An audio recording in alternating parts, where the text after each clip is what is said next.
I'm to Tony. Today I sit down with the fantastic Jason Rouse.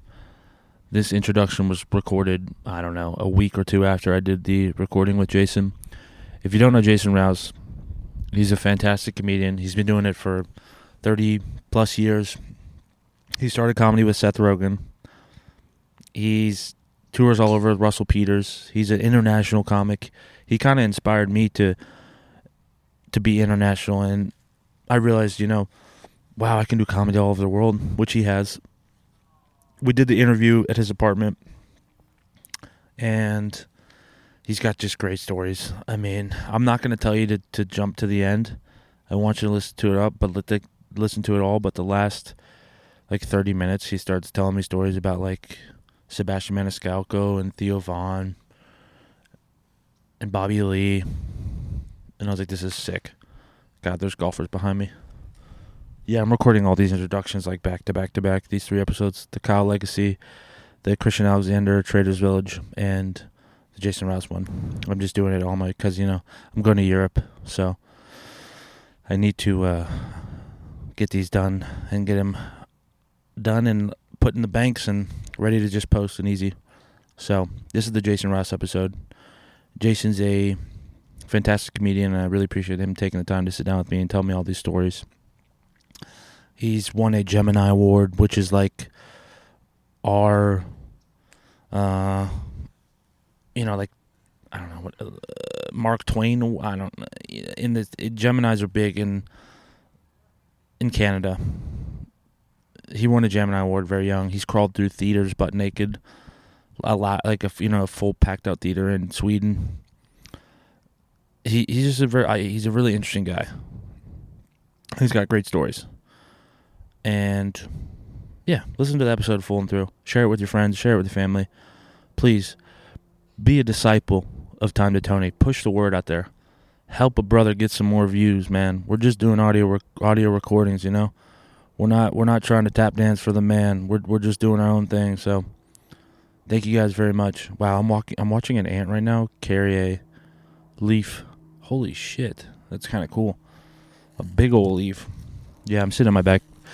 It's not my backyard. I'm in the back of my apartment complex.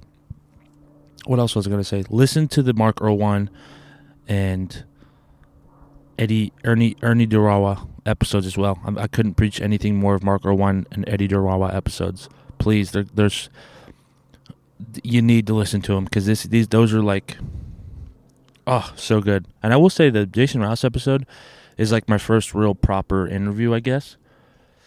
All the other recordings I've done weren't the one with my mom wasn't an interview.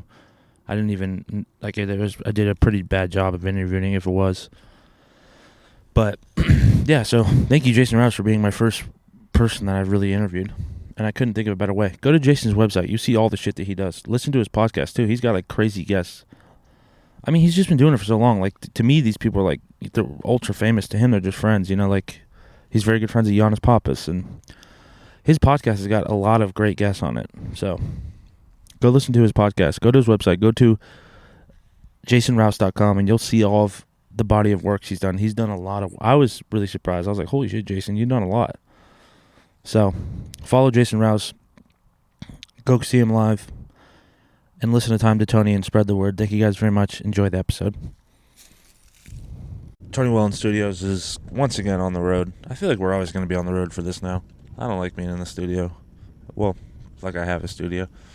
But today's guest is Mr. Jason Rouse. I am currently driving in the car on the way over to Jason's house. Jason is a comedian who's been doing stand-up for, 35 years, I think.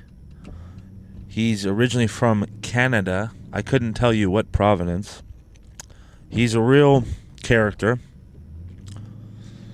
If you see him out in the streets, he looks like he's from Houston. I always thought he was from Houston when I first met him. He has a grill. Usually he's wearing a grill. He's wearing a leather jacket that has spikes on it. He claims that he's the jester from hell. Anytime you talk to him, you can't talk to him for more than a minute without it getting serious. or you can't be serious with him for more than a minute. He's a real goofball, but like a deranged goofball. He's a real good character, and he's also got incredible stories. That's why I'm excited to have him on. I feel bad because he's been trying to get me on his for a while, and I'm driving over to his house right now. It's 8:30 in the morning, and he's like, "Are you doing my podcast?" And I'm like, "No, bitch, you're doing mine." So, but he's definitely gonna give me some details about going over to Europe and what to do and what to expect. He was a big push for me to travel overseas. He's been in like 25 different countries. He lived in LA for a long time, so he has a lot of good like comedy store stories and LA stories, and like all these comics are huge now that weren't big at the time. Were like, I'm pretty sure Ari Shaffir used to live on his couch, sleep on his couch for a while. He's just got wonderful stories. Joey Diaz stories, and he's got stories about all the guys. And yeah, I mean, it should be a great episode. I mean, what else can I say? It's time to Tony, folks. You need to lock in. I'm coming to you live, currently in my LS400. I'm driving down Riverside on the way to he lives over by South Congress, which is like 10, 15 minutes. I don't know if the noise is loud. You can probably hear a little bit of background noise.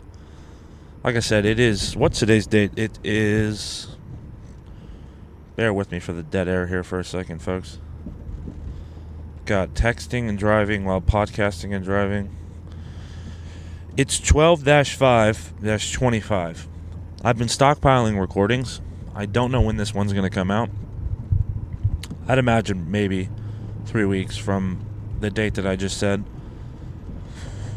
But yeah, I just been stockpiling recordings. And also I think I'm going to start doing some audio or video stuff for some of these audio vlogs, because I feel like the video may be crucial, but it's so much easier to just not do a video. It really is. That's part of the reason why I don't do video, because I'm like, this is so much easier. And it's kind of like way more chill, in my opinion. I like it, I mean, in all the podcasts I listen to, I really don't watch video. I'm usually just driving, but that's just me. I'm just basing off what I like, but this is my podcast, so why would I not do what I think people like? Anywho, Friday morning, I'm not working today. I got a lot of stuff I wanted to do. I got a new bike again. Hopefully it doesn't get stolen. Oh God, I'm going to go for a fantastic ride. They have this wonderful trail that loops around the Colorado River in Austin, Texas, called the Anroy Harbor Trail. Oh my God, I'm going to rip that trail here in a second. I got all bundled up. I put my ski mask on because it's like 45 degrees now in Austin. So yesterday I put my ski mask on. I put my layers on, and then I start to head out the door to realize that my bicycle has a flat back tire. Jesus, I don't know why I can't say that. I'm trying to see what's new with you guys. I got a lot of foreign people coming up on this podcast. Andrew Wolf put me on to some great lads. And now I keep saying certain foreign phrases. God, I can't wait to go overseas. I'm excited for you guys to... I'm really going to try to go all around with this microphone overseas. I love it. I'm going to do the best I can, too. I'm totally doing a pod underneath the Eiffel Tower, just walking around Paris. Joie de vivre. In honor of Miss Nancy. Obviously. Duh. God, my mom would be so happy that I'm going overseas. She would not be happy that I'm doing a podcast in a car right now. Maybe she would. Actually, I think me and her did one a long time ago in a pod. I lost the recording somewhere. A la verga, no mames, güey. No mames, güey. Yeah, I'm going to Spain, too, and it's funny that Spain is like, they speak like white people Spanish. And I'm used to speaking like Mexican, like street loco vato Spanish. I mean, I barely speak Spanish, but like the Spanish that I hear is Mexican construction worker Spanish. So it's like, no mames, güey, dale, mira la. It's just like very, I don't think it's the same as Spain, which I'm excited to see the difference. I can't wait. I can't wait to be a freaking American overseas. I can't wait to go and do spots in France and be like, well, hey, what's the matter? Y'all don't fucking speak English in France? Y'all don't fucking speak English here? Man, that Eiffel Tower, y'all got to go to Austin, Texas, y'all. Now that's, go see the glass building in Austin, Texas. That's a real building right there. Ain't this Eiffel Tower shit? Oh, God. It's going to be fun, man. Well, I'm rambling too much. Jason Rouse, he is the guest today. Look him up. He's won Gemini Awards, too. I don't know what the hell a Gemini Award is, but he loves to claim how much he's won a Gemini Award. And, yeah, Jason Rouse, he's a guest today. He's been doing stand-up for like 35 years. He's got amazing stories. So lock in. I'm sure he has stories about all your favorite comics. So, if you have, besides, no, he's got stories about all those guys. So, lock in. It's going to be a great episode. It's going to be a real storytelling time episode. This is Time to Tony, of course. Listen to the other episodes. I think this is episode 6. Maybe. I don't know. But I'm done rambling. Adios. Hasta bueno. Ciao. Okay, so I'm walking up to his apartment now. He lives in I love this little apartment. I'm about to just put him on spot. Walking. Wonderful little apartment. About to sit down with Jason Rouse. Apartment. Well, I don't want to tell you his apartment. Like you would fucking know. It's 211. I could fucking tell you. Hello, love. I'm fucking Jason Rouse. What if you guys thought he sounded like that?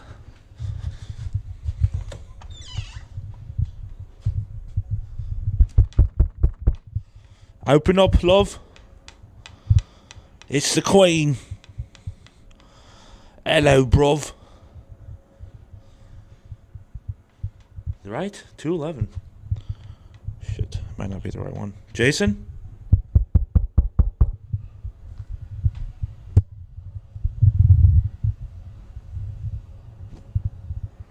Apartment 211. Yep.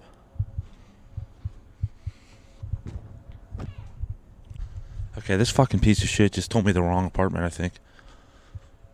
He just told me 211 now, and I said here, and then he just texted me and said 203. So I was just walking at the... Okay, Carly's calling me. 1 second. Jason Rouse. There she is. Dude, you really are a satanic worshiper. Did you tell me to go to the wrong place on purpose? Yeah. Did you really? Probably. Okay, you told me 211. This is the building. But let's not put that on the internet.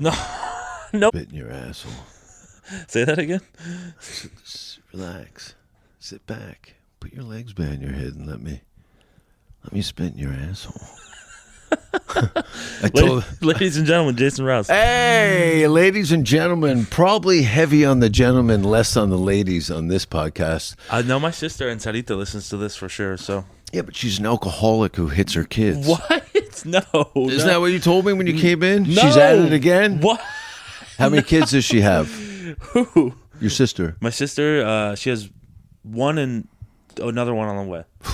But I definitely did not say she actually will believe that you can't say that because she really will be like, you fucking told them that. No, well, like I said, like alcoholics, right? What are you going to do? Yeah, what do? You grew up around a lot of alcoholics? My father was a heavy alcoholic. That's what you told me, yeah. Yeah, actually the anniversary of his death was on the 25th. Yeah, we were talking about that right outside. Fortunately, my mother left when I was 4, so I wasn't exposed to that too much. But the beginning of it was pretty traumatic. And where do you hail from again? Because I was doing the introduction. I know you're from Canada. Canada.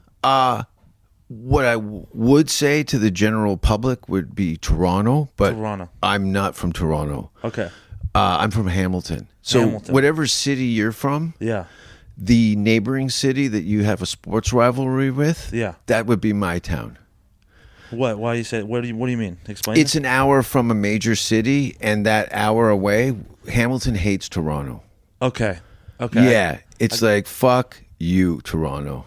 Is Hamilton? They have a sports team? Yeah. Yeah, Like it's Canadian sports. Okay, like what sport? Now you're talking to somebody who's never followed it, Okay. or but I'm aware of it. Now Hamilton has a CFL, Canadian Football League. Oh, okay. Is the Hamilton Tiger Cats. Okay. As far as their hockey teams go, And this is American football? no, it's Soccer? CFL. Is it soccer? No, Okay. no, it's Football, It's okay. American football. Okay, yeah, that's why. Yeah, they wear the helmets. Yes. I think the field's longer. Really? Yeah, I think it's a much bigger field. I'll have to look that up. See, And there's some other rules and stuff like that. It's crazy. This is such a who gives a shit. But Yeah. I was in an Uber in Los Angeles with a friend of mine who's a massive Miami Dolphins fan. Okay. And I tease him about his team losing every Shout year. out. Yeah. So we were talking about that, how much I disliked football. And he goes, "Where are you from?" In Canada. I said, "Hamilton." I goes, and he was a big dude. He goes, "I used to play for the Hamilton Tiger Cats in the 80s.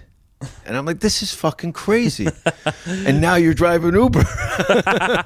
You went from Yeah. the CFL into the fucking toilet. It But, goes to I don't imagine the CFL doesn't have great money or whatever. No. No, it's terrible.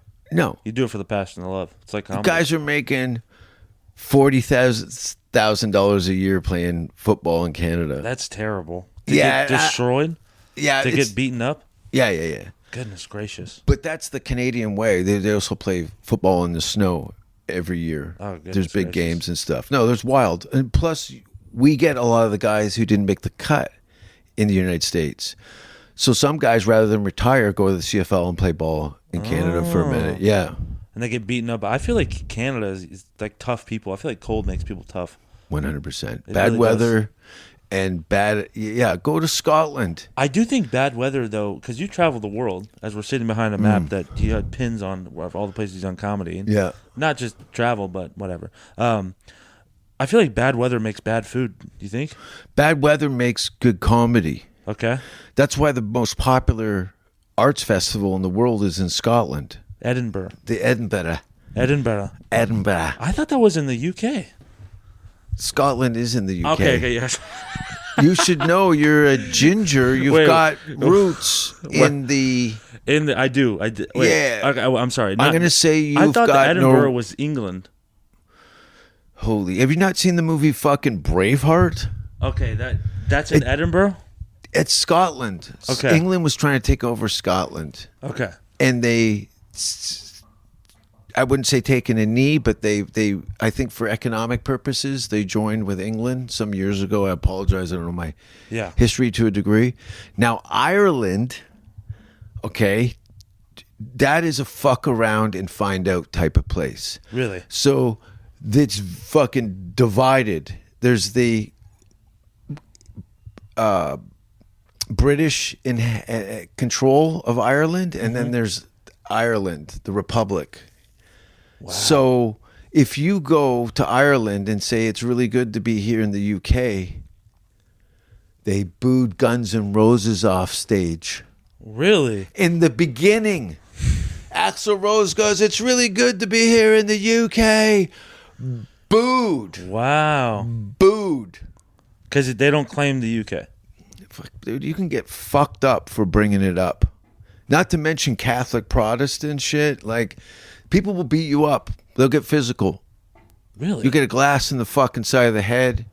Especially To if me, you're they're all- American. if it are an ignorant American, I look at Scotland and Ireland as like just dumb drunks. Yeah, because all your education has come through films. Yeah. it So does. now you've got dated and misconstrued information and stereotypical Hollywood bullshit.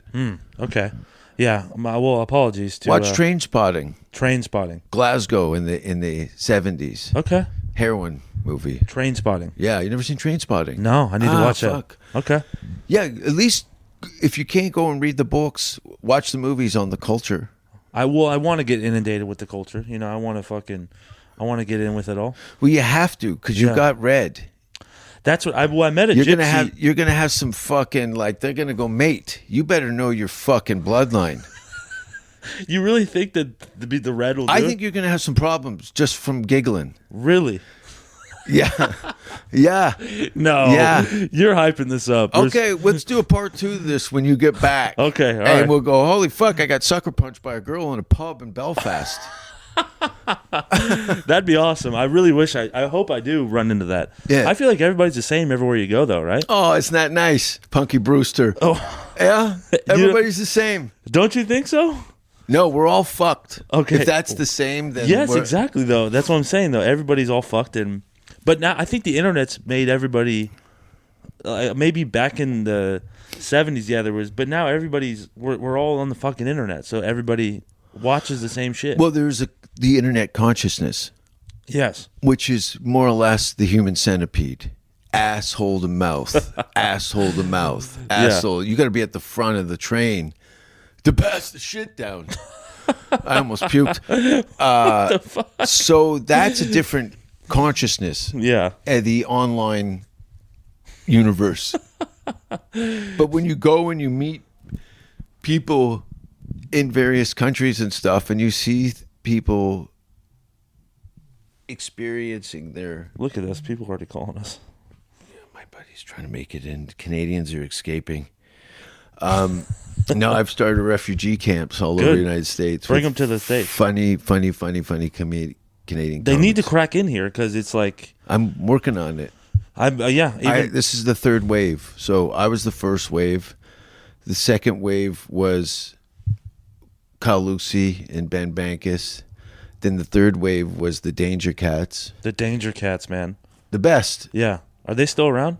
They just left town a couple days okay. ago. Yeah, they come into town at least once or twice a year. Yeah, they've got O1 visas, I think, but they have to work together. They botched some of their with all the canceling they've been getting in Canada. The lawyer that was handling their paperwork Yeah. for their immigration dropped them in the middle of their case. So they've had to go back and recoup and retain another lawyer Why are they getting canceled? because they're white and they have mustaches. Canada really cares about that, huh? Because they're not saying anything. They don't that care. crazy. Everyone's just hurt and finding identity in being a victim, which is an epidemic. What? Nobody. Could you explain the Danger Cats real quick? They're just like a group of like Canadians. I invented them. You invented the Danger Cats. I invented them. Well, this is also what I want to get into. Is I feel like you're a guy in the shadows that has. I start gangs and then leave them. Well, yes, but also like you have so many stories of all these people that like. Oh, dude. I mean, Ari Shafir sleeping on your couch. You're telling me stories about. I mean, you. When did you get to the L.A.? L.A. would be like where you met all these, people who would be super famous now. When did you get to L.A.? I moved to L.A. Okay, let's give it to you from the top. Okay, from the top. June 25th of next year will be my 30th anniversary. Okay, doing comedy. I said you've been doing comedy for 35 years. 30 years. 30 years, June 25th, 1996. I started in Vancouver with a long list of people. One of them went on to have huge successes. Russel Peters. No, Seth Rogan. Okay, Seth. Oh, wow. Seth Rogan. Wow. So Seth and I started out doing comedy together in Vancouver. He was 15-year-old kid. Shit. And so I left. I was in Hamilton. The time it was like early 90s. I'd had enough. Yeah. I've had enough of the lifestyle that I was living and seeing it was a road to my own demise. This is before stand-up. Yeah, but you got to think. And though, how old were you? I started comedy when I was 25. Okay. So I in my early 20s, during my late teens, early 20s, first of all, it was, SCTV. Do you know what SCTV is? No idea. Second City Television. Oh, like Second City. John Candy, Okay. Dan Aykroyd, Rick Moranis, Catherine O'Hara, Yeah. Eugene Levy, Martin Short. Second This was City all Improv. down the street. And the Second City originally from Canada? Yes. Okay. And in Chicago had the sister. Chicago, Second City, and Toronto. That's where Lorne Michaels, because Lorne Michaels is from Toronto. Oh, okay. So he brings Saturday Night Live to fucking the CBC, Canadian Broadcasting And they say, this is not going to work. So he goes, fine, I'll take it to New York. The rest is history. Well, where do you think he pulled all the people from? The funniest people he could find turned out to be Dan Aykroyd. You know what I mean? Like, legend. John Candy was already rocketing into fucking movie star, you know. And same with Martin Short and things like that. Martin Short, Eugene Levy, and Neil Peart from Rush is also from Hamilton. Okay, I don't know Neil Peart, but drummer for Rush. Oh, drummer for Rush. Okay, maybe the greatest rock and roll drummer. Yes, I've learned to appreciate them as I've gotten older. Rush is they play for incels, don't they? Is that the group? Am I? No. Okay. How old are you, Tony? I'm 28 years old. Jesus. Do you not have older brothers? No, 2 older sisters. Yikes. Yeah, so I didn't. That's vicious. No wonder you're all fucked up. Those bitches are abusive. No, they are. But the cool part is you fucked all their friends when you got to high school. No. My sister listens to this. I can't have her hear the truth. Did you not at least finger one of your sister's friends? No, never. No, I was queer for 2 years. They were maybe. They were. Hannah was like 8 years older than me. You said her name, Jesus. It doesn't matter. And Sammy was 4 years older than me. No, I was a sweet little boy. I didn't care about sex at all until. Were you a dreamer? What do you mean? Did you like get on the ground with little toys and pretend that things were happening? And yeah, sure. Yeah, I was a big dreamer. Yeah, absolutely. Sure. I was the baby of the family. I think that's why our friendship is at where it is, because my stories and stuff create scenarios in your head. And you're like, that sounds fun. It does sound fun. You're painting a picture well. Yeah. I don't want to veer off too much because you were getting so. I mean, so you started in Canada with Seth Rogan and life was so bad in the city. Yeah, and I'd grown up on Second City and Saturday Night Live, and then A&E at the Improv. Then the Arsenio Hall show came on. A&E at the Improv. A&E at the Improv. So okay, that was like live at the Improv. Yeah. Okay. Yeah, in Hollywood. Yeah. And down on Melrose, and then there was Caroline's Comedy Hour at Caroline's in New York. Of course, yeah. So I would stay up and watch these comedy shows, and I just stare at it, and I just like, you can just go up and nobody tells you, okay. But, oh, you get to sleep in and you travel around the world, and you can say whatever the fuck you want as long as it's funny? Huh. Well, hard labor or being a gangster is not going to really... I think I'm better than this. Right. So rather than pursue stand-up comedy in my hometown, which that area between Toronto and Hamilton, I don't know what's in that water, but it's just comedy. There is a lot of legendary. So I was like, okay, there's something in this. I'm going to pursue it. So I watched Jim Carrey's A&E biography every morning, like an inspirational tape. And he's a Canadian guy too. Yeah. Yeah. He's from Aldershot, 20 minutes from where I grew up. Holy shit. All right. Yeah. Everybody. Yeah. Our best export next to lumber is comedy. Yeah. That's great. Yeah. All your favorite Hollywood stars, I would say at least 40% of them have Canadian roots. I mean, Seth Rogen's huge. That's like... He's bigger than ever. Yeah. I can't say. Yeah, you can't say. But I'm doing something. Really? You still stay in contact with him? Yeah. Okay, cool. Yeah. It's like we haven't had a face-to-face in 30 years. Yeah. But I've written a screenplay over COVID, and I'm in the final stages of it. Him and Michael Bublé are gonna play Canadian Geese. Michael Bublé, the singer. Okay, yeah. Are gonna play. It. I'll tell you later. Okay, please. This is so cool. All right, cool. Yeah. No. Anyway, so I go out to Vancouver, and I've got either I'm gonna front a rock and roll band, or be a stand-up comic. Now, I hung out with a lot of bands in Vancouver and the bars that they would frequent, and a lot of them became friends and still are today. Right. But I observed how the mechanics of being an active touring band, and realized Great movie, by the way. Hardcore logo. I don't want to spoil it for the end, but it's a great idea of what it is like to be a touring artist in Canada. Okay. And the singer blows his brains out at the end. So I was like, maybe I'll tell some Maybe jokes. not do that. Yeah. So now I'm in Vancouver, literally spending 2 years unlearning and dismantling myself. And I was looking for things that would help break me through, or at least give me some sort of vision. So I took 2 hits of acid while I was reading a book on quantum physics. And that helped create a grid system of points of action I saw like 13 years in front of me.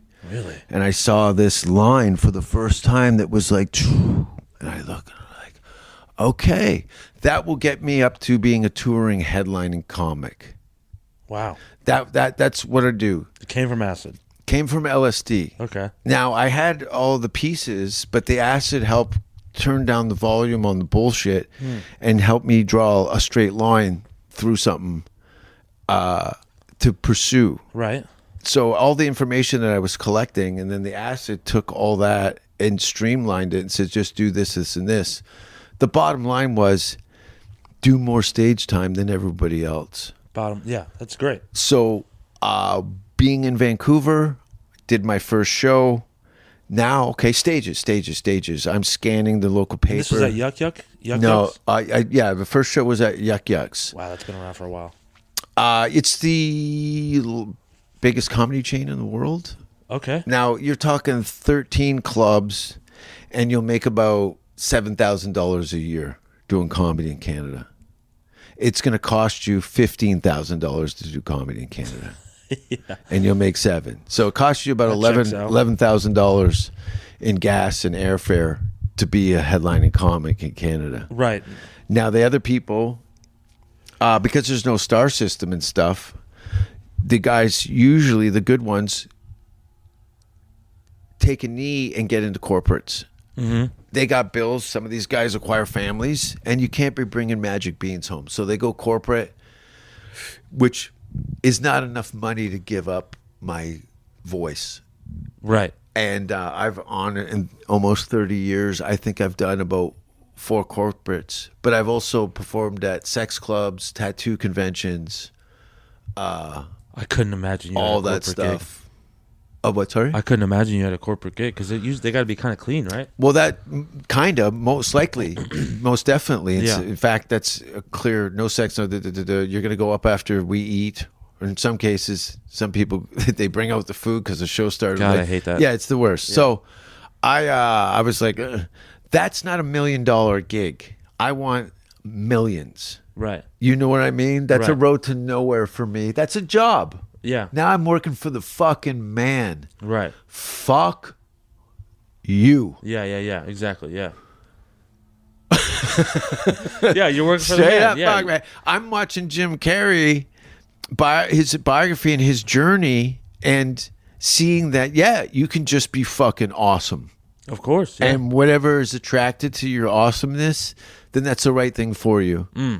So I do my first show, and now I'm clicked. I distinctly remember coming through the curtains back into the green room after my performance. Now, I don't know if it's a curse, but you can look at every lineup, literally from my first performance, I'm last.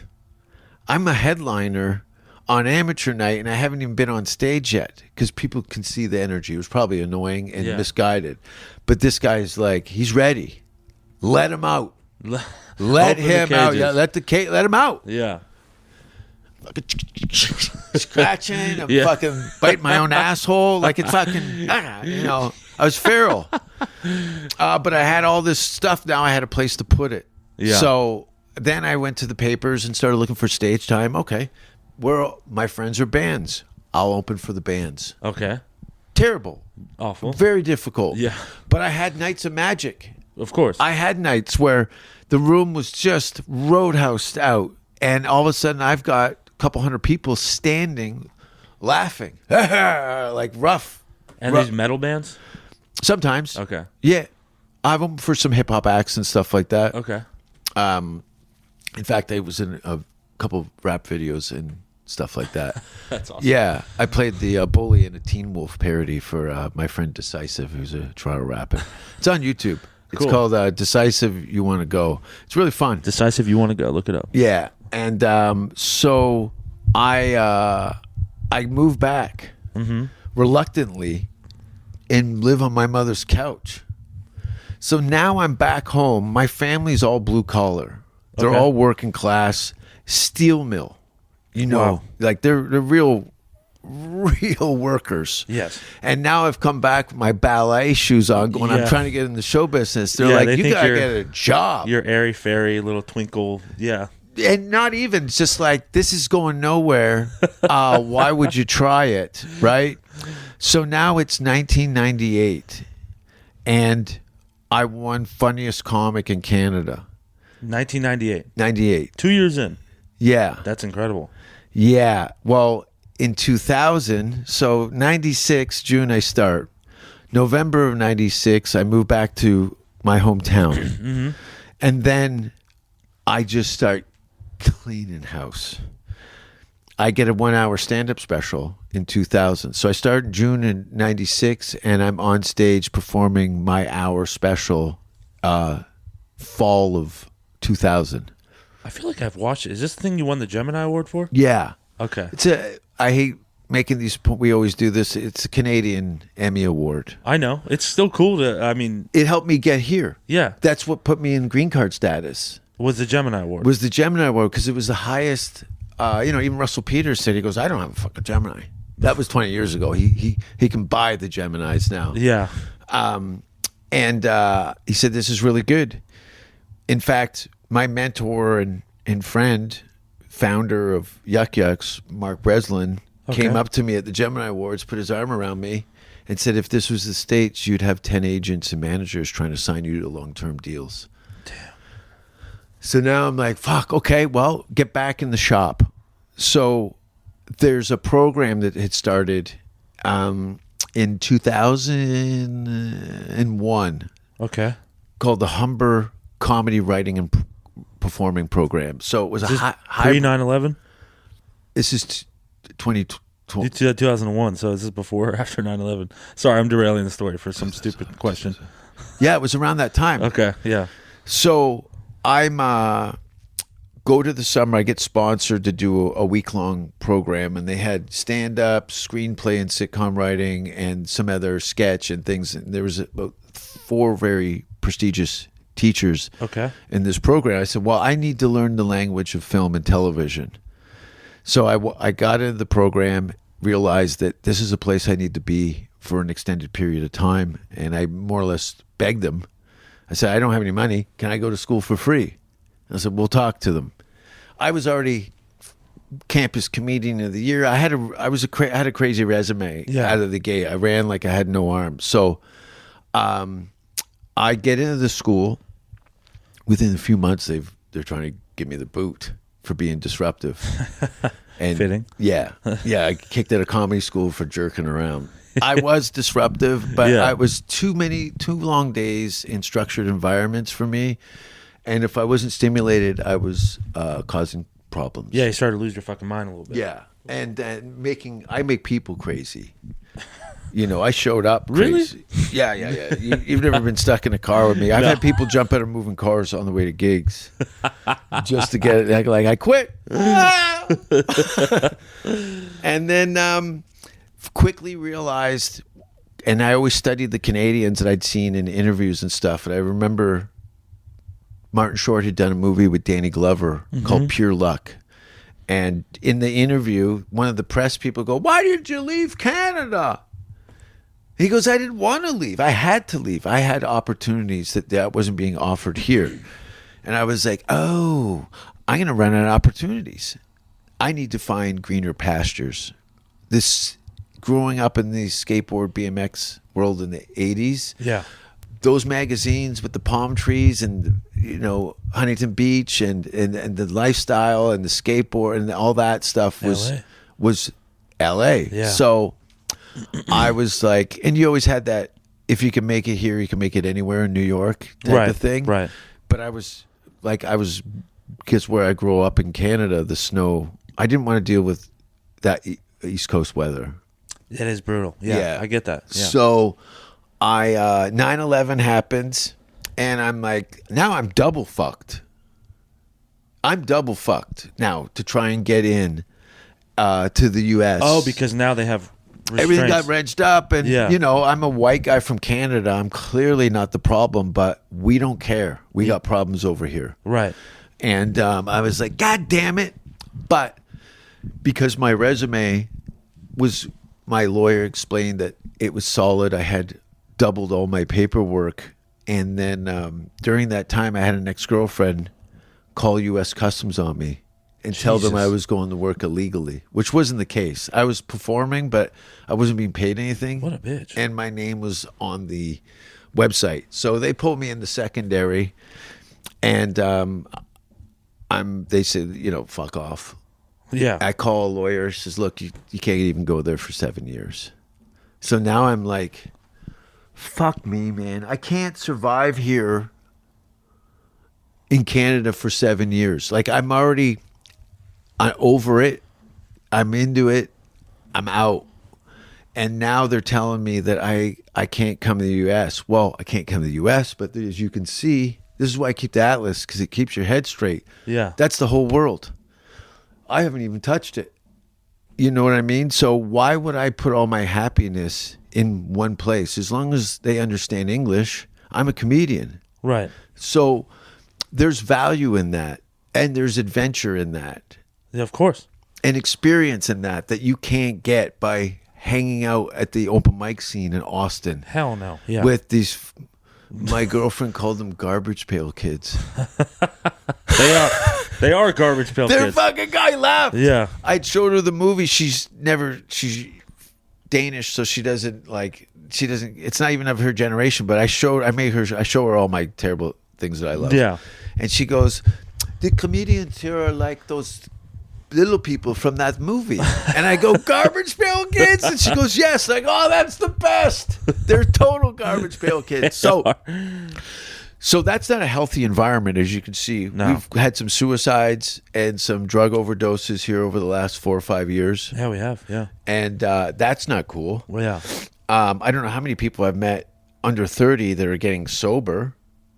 I mean, you're looking at one of them. Yeah, I know. Yeah. But I think you're setting that you have to be physically ready to go, and right. And if you're going to do the world, you can't be a tubby cunt with a head full of dog shit. You got to make decisions. You're going to be tired, bad food, time changes. You got to be fit. Yeah. You got to be fit. You got to be fit mentally and physically. You got to be fit. Yeah. You got to preparation plus time equals I opportunity. I want to try to live a long life too. So. Well, the bicycle is going to save you. It has, buddy. It's going to save you. I'm telling you, I've been riding it for 2 years now. It clears my mind. It makes you feel physically and mentally better. I wish I would have known this sooner. Yeah. Unfortunately, my bike's dismantled right now. I'm in the process of changing over some parts and stuff. But when I get back, if you want to do some stupid bike rides, I'm going to be riding by here later today. Well, I'll get my tomatoes out in the balcony and fire off. I'm going to tell those guys at the construction site that you've been over there stealing tools. Yeah, they're just going to be like, they don't know what you're saying. First of all, they don't speak English, but they understand Canadian. Oh, okay. Well, but they understand Canadian. You know what they call me over there? What do they call you? Snowback. Snowback is great. Is that nice? That's incredible. That's nice. I've never heard snowback before. I'll have to give credit. I think it was Andrew Maxwell, an Irish comic. Okay. He goes, you fucking snowbacks. It's snowback. That's hilarious. Now I'm like, fuck, I'm landlocked. No. Friends of mine, Russel Peters, Craig Campbell, these guys that I'm in Hong Kong, I'm in England, I'm in Australia. I'm like, how the fuck are you guys doing this? Well, Craig, he goes, and I always ask everybody this now because it saved my life. Craig Campbell, legend. Okay, I haven't heard of him, but legend. Yeah, dude, this guy is as far as Canadian, and comedy goes, Yeah. this guy's top of the food chain. And a fuck around and find. I saw him beat up a bunch of guys for throwing a glass at him at the Edinburgh Festival. Okay. And then went back. He was hosting the show. Oh, yeah. Brutal.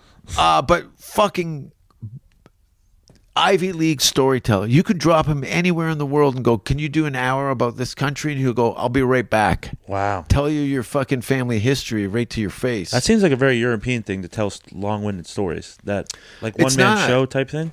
No, that's the thing. It's not. You guys, the American sensibilities, that you guys need these payoffs. But everybody likes grilled cheese sandwiches. It doesn't mean they're good for you.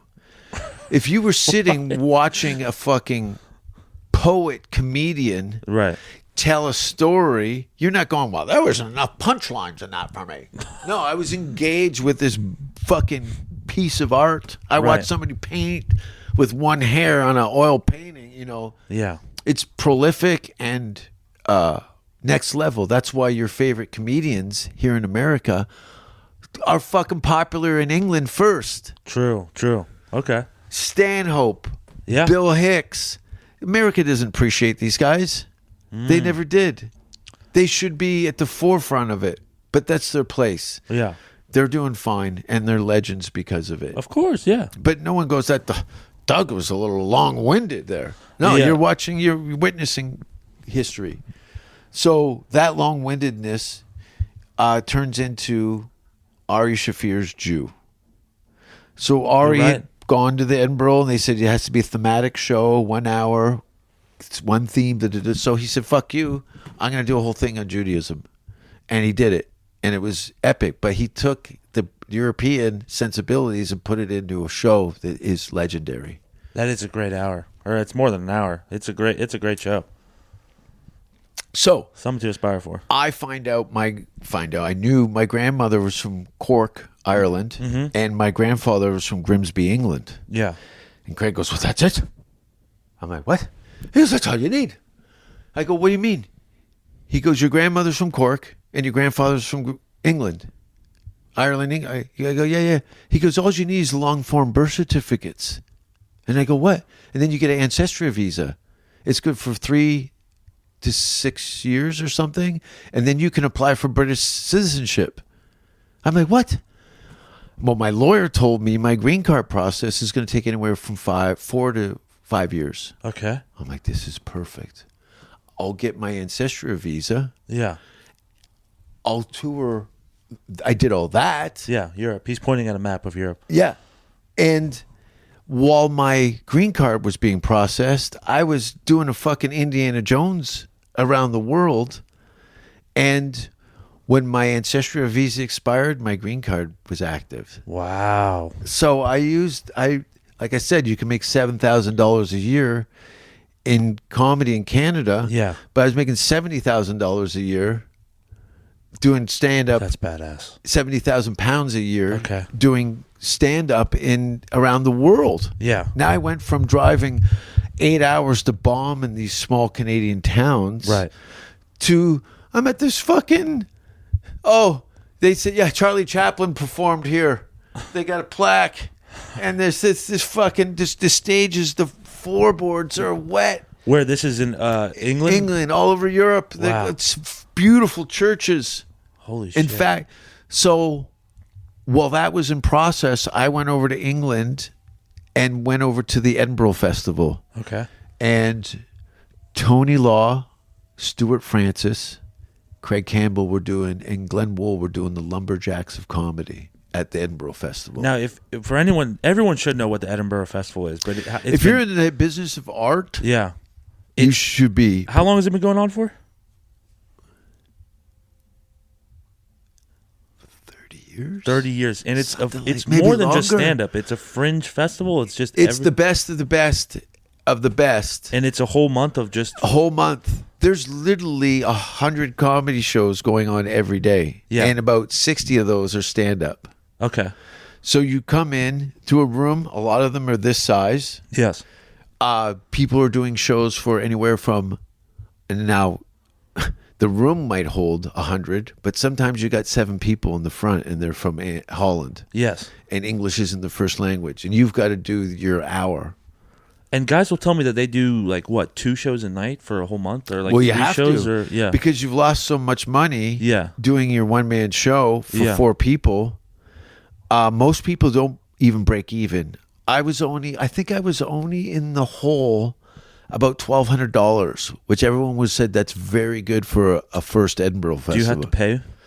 Fortunately, when I'd gone over there the first time to the Fringe, Yeah. I got on shows. It's Okay. not like American festivals. Like, where's your pass? You can't stand over there. Yeah. I was out, and then my friends would go, they go, your mate, you're a comic, you're Canadian, you're a friend of Craig's. You want to go come do a show for 80 quid at a castle at 4 a.m.?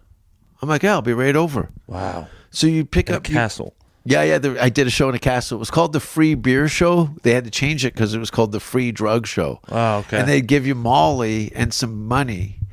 Holy shit. I hope I'm not blowing up their spot. But, No, fucking no. But they, when you come out of the train station in Edinburgh and you look up, there's a fucking castle, and you're like, a dragon lives in that fucking thing. Yeah. Okay. It's so Game of And Thrones. here we got fucking Starbucks and Not only that, you look at all the hills are rolling in Scotland. You know why?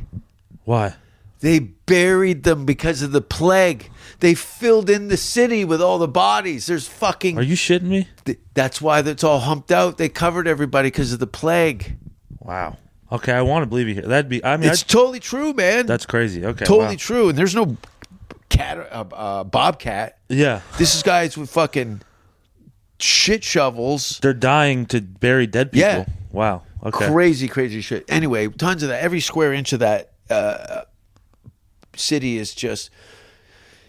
You're like, oh, this is where it all went down. This is how all these great movies and history that you're standing in it, and you can see it because everything is fucking ancient. The castles, all that shit. It's fucking wild. Miserable weather, but great comedy. Okay. But when when it's sunny in Scotland, it's quite beautiful. Okay. Even the miserable, you start to live in a bit of a poem. Yeah. Okay. Same with Ireland. There's something about everyone's wet, everyone's miserable, and that's how it is. Okay. It rains all the time. It does rain a lot. Okay. I have no. I'm asking. I have no idea. Yeah. Look, Okay. get a fleece and a shell, Yeah. a waterproof shell, because if you're wet, you're fucked. You'll catch cold very quickly. This is in Liverpool too. This is all over UK. Okay. All Yeah. right. Because I'm doing a lot of time in Manchester and Liverpool. Yeah. In fact, you might get smacked in the mouth. You keep saying it. Dude, they have a fucking plaque in the bathroom that says, please don't beat up the paramedics when they come to help people. What the? Why? They're wild. Just go on YouTube and pipe in Manchester street fights. Okay. And they're stabby. Oh, they don't have fucking guns. Yeah. Now they'll stab your ass out. Oh god, that's Yes. worse. So when you get in, just do arm's length. I have a rule. Okay. Arm's length. All right. If you're now you're in a space. I'll try to keep my mouth shut. Yeah, you don't want to you can see people getting fucking. One guy took a fucking Bowie knife in the neck and bled out in the station. Jesus Christ. It's stabby because they don't have guns and they have free healthcare. Yeah. And you've got a lot of people who've immigrated from very hostile environments. Then it's just a free for all. You know, these dumb white people. So you're doing the Edinburgh Fringe Festival. And then I get home, because I was down there as a guest. I got on some shows through my Canadian friends. They hooked me up. Plus, Okay. they were legends down there. You go anywhere in Europe and you say, well, are the Canadians funny? Pfft, all of them. Yeah. All of them. Canada's, like I said, our best export is comedy. Canada lost about 50 comics over the last 20 years. And you got Russel Peters is arguably the biggest comedian in the world. His car was getting repossessed in Canada before his spiral up to stardom. Really? Yeah. No one you can't make it. So when we do good, we do really good. Okay. Harlan Williams. Harlan Williams, that's right. Harlan Williams. Yeah. He's got great Jim Carrey stories. He does. I could only imagine. He used to open for Jim as a stand-up. When Wow. Jim was doing stand-up, he took Harlan on the road with him. It's so great. Fuck. I heard a story when Harlan did his first road gig. You know what he showed up with to go on tour for a month? A What? paper bag with a peanut butter sandwich and a pair of underwear in it. Harlan? Yeah. That's what he had for the month. What the hell? A peanut butter sandwich and a pair of underwear and a bag. Jeez. Like Harlan's legit. Yeah. He's legit. He really is a great act. I love watching him. He's so good. He's larger than life, and you would Anyway, and I'd seen the people that had successes outside of the country like that. Dumb and Dumber was such a It's great huge. movie. Yeah. And seeing all these Canadians working together like that was awesome. So I'm get home back to Canada, and I get messages from managers in Europe. I've never had a message from anybody in the industry. Just some busted up whores on MySpace at that time. And they're asking me if I would like to sign with them. And I'm like, fuck. Well, what does that entail? Well, we represent some of the biggest acts in Europe. Dar O'Brien, Okay. Lee Evans, Okay. Jeff Ross. Jeff. I was about to say, I know that name. No, talk show hosts. Anyway, but their roster was like, Legit. yeah, these guys are like, these are arena acts. A lot of these guys, Okay. TV stars, and the other agency was a little smaller, a lot smaller. In fact, the agency I signed with, they bragged, said, "Listen, we're the biggest live booking agency in Europe." Holy shit. And I go, "That's great. I've been down this road before, but how does that affect me?" Right. And they go, "Well, what do you want?" I go, "I want to work." And they go, "How long do you want to work?" I go, "For a year." Okay. And they go, "I'll send you something tomorrow." And they sent me my itinerary, and it was pages.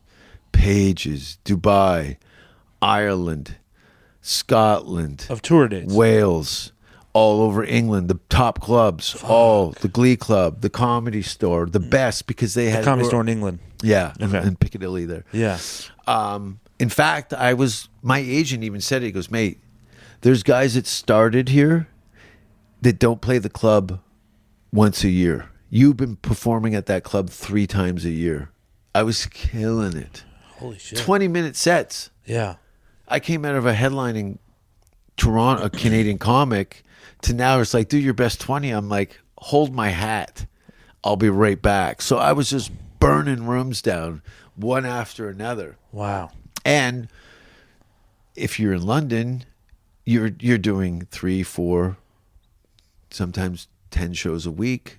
What you would do here in Austin, except that you have $15,000 in your pocket on Sunday. Fuck. Holy shit. Yeah. So you're making really good money. I was doing great. Yeah. And my roommate, Jason John Whitehead, Okay. who now lives in Los Angeles, but I'd never met him until I moved there. But immediately, as soon as you get over there, it's like, I know the Canadians, but then it goes, it'll go like this: Canadians, then it goes like the Irish and the Australians tend to come towards us. We have, I don't know what it is with the tree and but yeah, anyway, I think it must be the money exchange or something. But anyway, so now I see my itinerary, and Yeah. I'm sitting in my apartment in Toronto and go, I see when the day I got 30 days to leave town. I'm like, fuck, oh my God, I'm leaving. I'm out. I felt like a freed slave. I was so, well, yeah, because Yeah. I was selling weed Yeah. to help pay for my green card. Okay. And doing comedy and going to college. Okay. So I was exhausted. Yeah. I was burning the candle at 5 ends. You know what I mean? Yes. And had to get up, take a 2-hour bus ride to get to school in the morning. It was exhausting. So now I'm just like, I can just do comedy for a living. Oh, great. So I moved to England, and I'm plugged in. It's a totally different vibe. I move into a house, a serial killer up the street. Great. The plumber, he called the plumber. There's a clog in the toilet, and he was pulling guts. He was chopping up guys and trying to flush them down the toilet, and they're pulling Holy guts out of the toilet. Oh, my God. He lived down the street from us. He'd been arrested, I think, maybe a year before I got there. I was a little disappointed. So I move into a house with, you might have seen him on Last Comic Standing, Matt Kirshen. Okay. Phil Nickel, Kerry Marks, and Nick Duty. These are big guys overseas. These are well-known touring comics. Okay. And they got a room for rent. So I move in. Now I'm living with a bunch of cool comics. Yeah. Doing comedy. It was the best. Yeah. It was a complete different vibe. Everybody was busy. Everybody was working. There was no backstabbing bullshit. It was fucking fun. It was a great time. And how old were you at this time? This is 2004. Okay. 2004. Yeah, because I moved to L. So you're just now like 30. Yeah, Okay. something like that. Yeah. And I looked at it this way. While my green card was in motion, I was going to go to university now in Europe of comedy. I'm going to get my, what do you call it, your ticket for trades. Your journeyman? Or Journeyman's license? Or Yeah. I applied blue collar and bands that I'd hung out with and built my business model in between that. Yeah. So I was having so much fun in Europe, I was stalling my paperwork for my green card. Yeah. Because I knew it was going to be the opposite as soon as I landed in LA. Uh-huh. And I get to LA and sure enough, it's get in line, asshole. But You had to pay your dues all over again. But not all over again. You just pay your dues. Yeah. This is a very luxurious situation to be in, to be able to do what we do. Right. It's not I look at those guys at the construction site. That's hard work. True. That is true. Yeah. It's hard work. You know what I mean? Yeah. For someone else. Where I took all the negativity and anger that I had growing up as a kid and funneled that into a stand-up career. Speak of the dildo. Jared Nathan. Bubbles. My ex. Yeah. Blocked. Haven't heard his name in a while.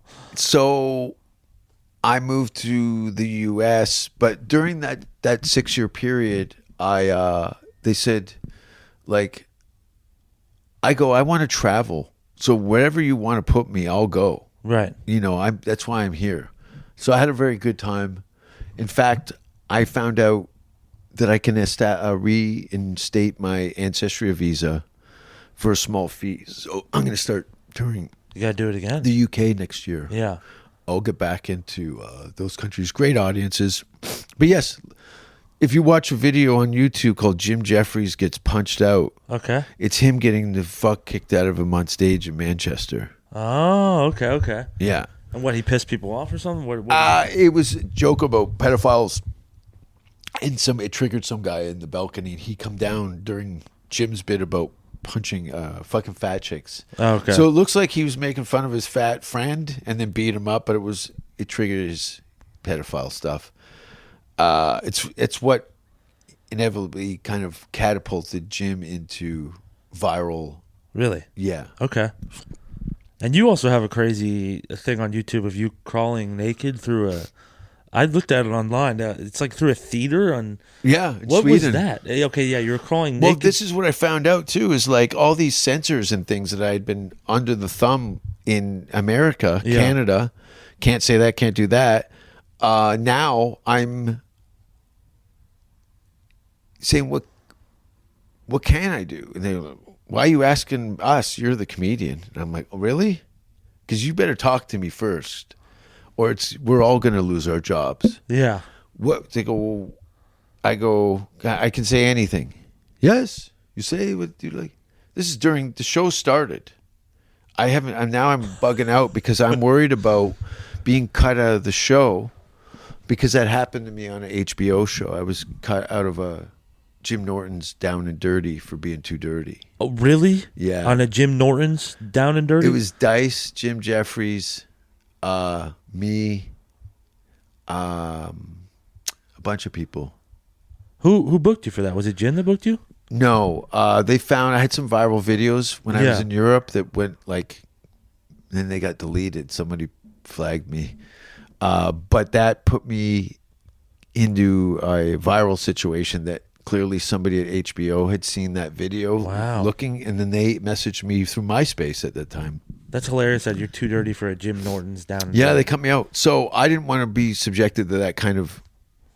Fortunately, they gave me the copy of the thing. Right. Michael Brinstein. Anyway, Jim's manager, I pleaded with it. I said, listen, man, I don't want people to think that I blew it. Mm-hmm. So can I get a copy of that? Giannis Pappas was at my show. He was in the New York program when I was in college. Okay. That's how we'd met. Yeah. And Giannis came to the show. He goes, dude, you're getting your green card. You got HBO credit. Like, this is going to be the jam. That was great. Yeah. And then I'm getting ready to move to the States, and I'm not in the listings. Fuck. They apologized and said there was a big stink. There was a huge argument after my show backstage between the executives. It was wild. Anyway, dumb shit. Yeah. Who gives a fuck? I like it. I like hearing the story. So now I'm in Europe, and I know from doing morning radio and interviews and stuff that I can say fucking cunt, whatever you want. Right. But I don't want to sound like a gross American by taking the advantage. I almost said take the piss, but do you know what taking the piss means? Vaguely. Yeah. Yes. So, I didn't want to be unprofessional. So yeah, I had discussions with them, and she said, you can do whatever you want. I go, can I be naked? She goes, would you like to be naked? I'm like, do you get a wireless microphone? She goes, yes. And I go, have that sitting here live when I come backstage. Okay. I said, I'm going to do something at the end, but when you see me in the middle of the audience, that's the cue for the host to come back and close out the show.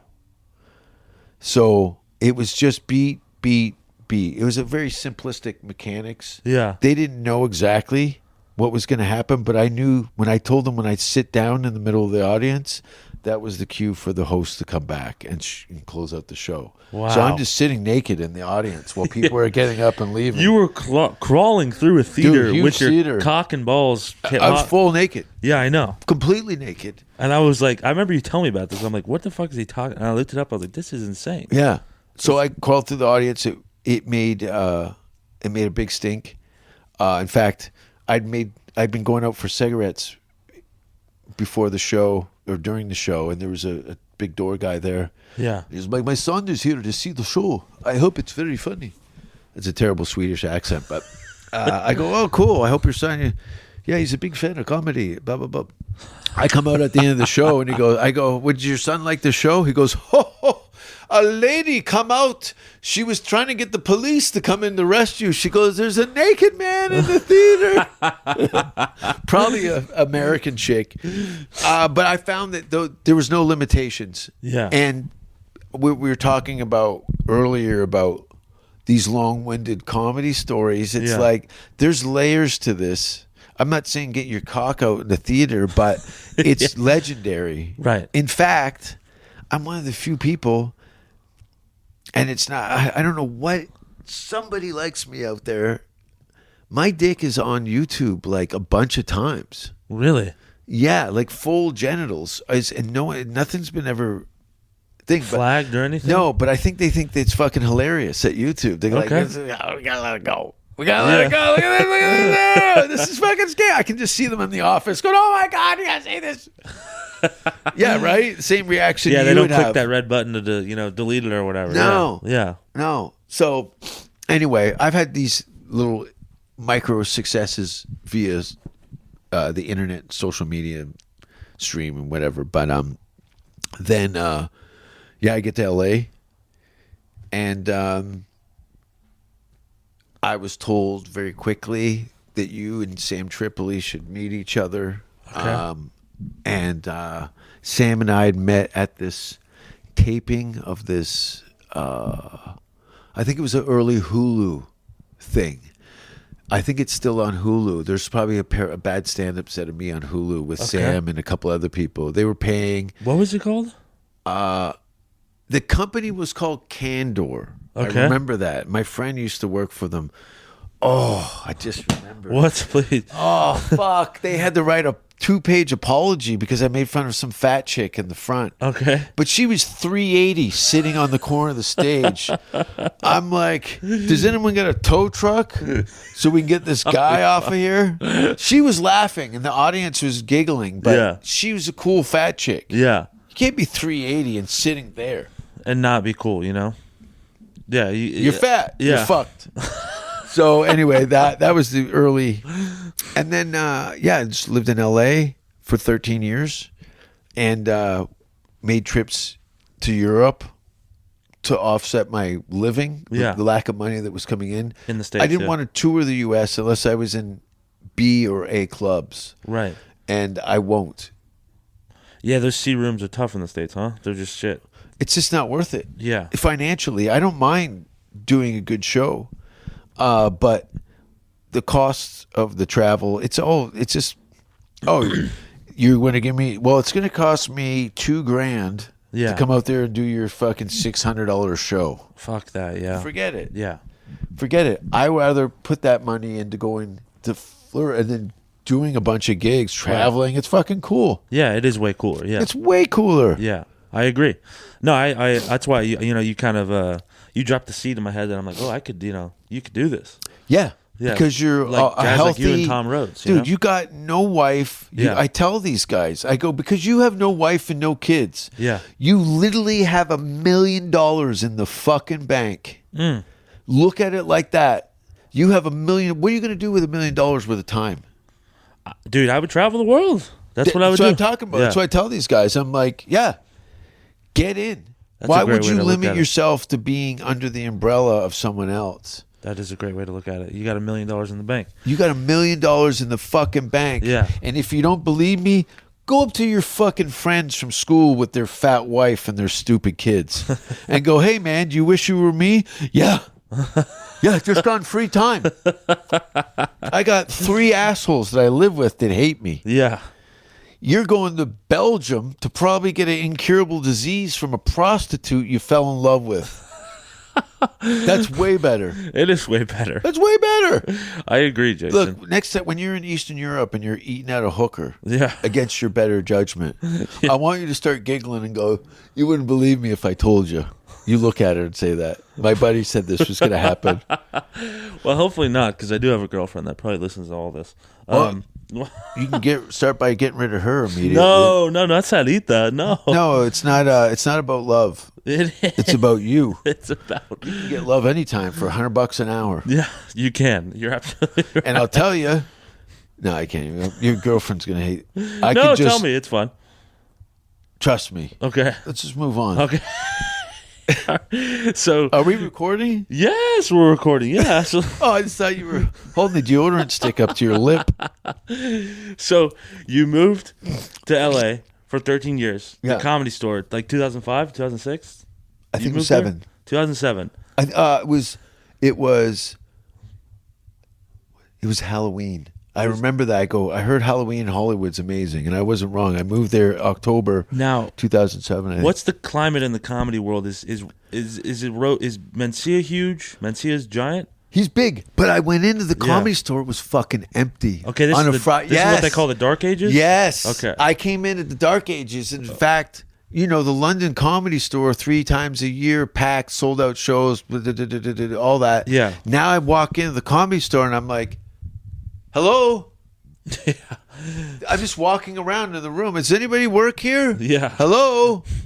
Ari was answering phones with Duncan. Okay, Ari Shafir answering phones with Duncan Trussell. Yeah. Okay, that's incredible. Duncan started off as a phone guy. Yeah, he then became like a talent coordinator or something? Yeah. Okay. You moved on, you got promoted, and then evidently turned into what he is today. And who else who were the door guys at the time in 2007? Oh, God.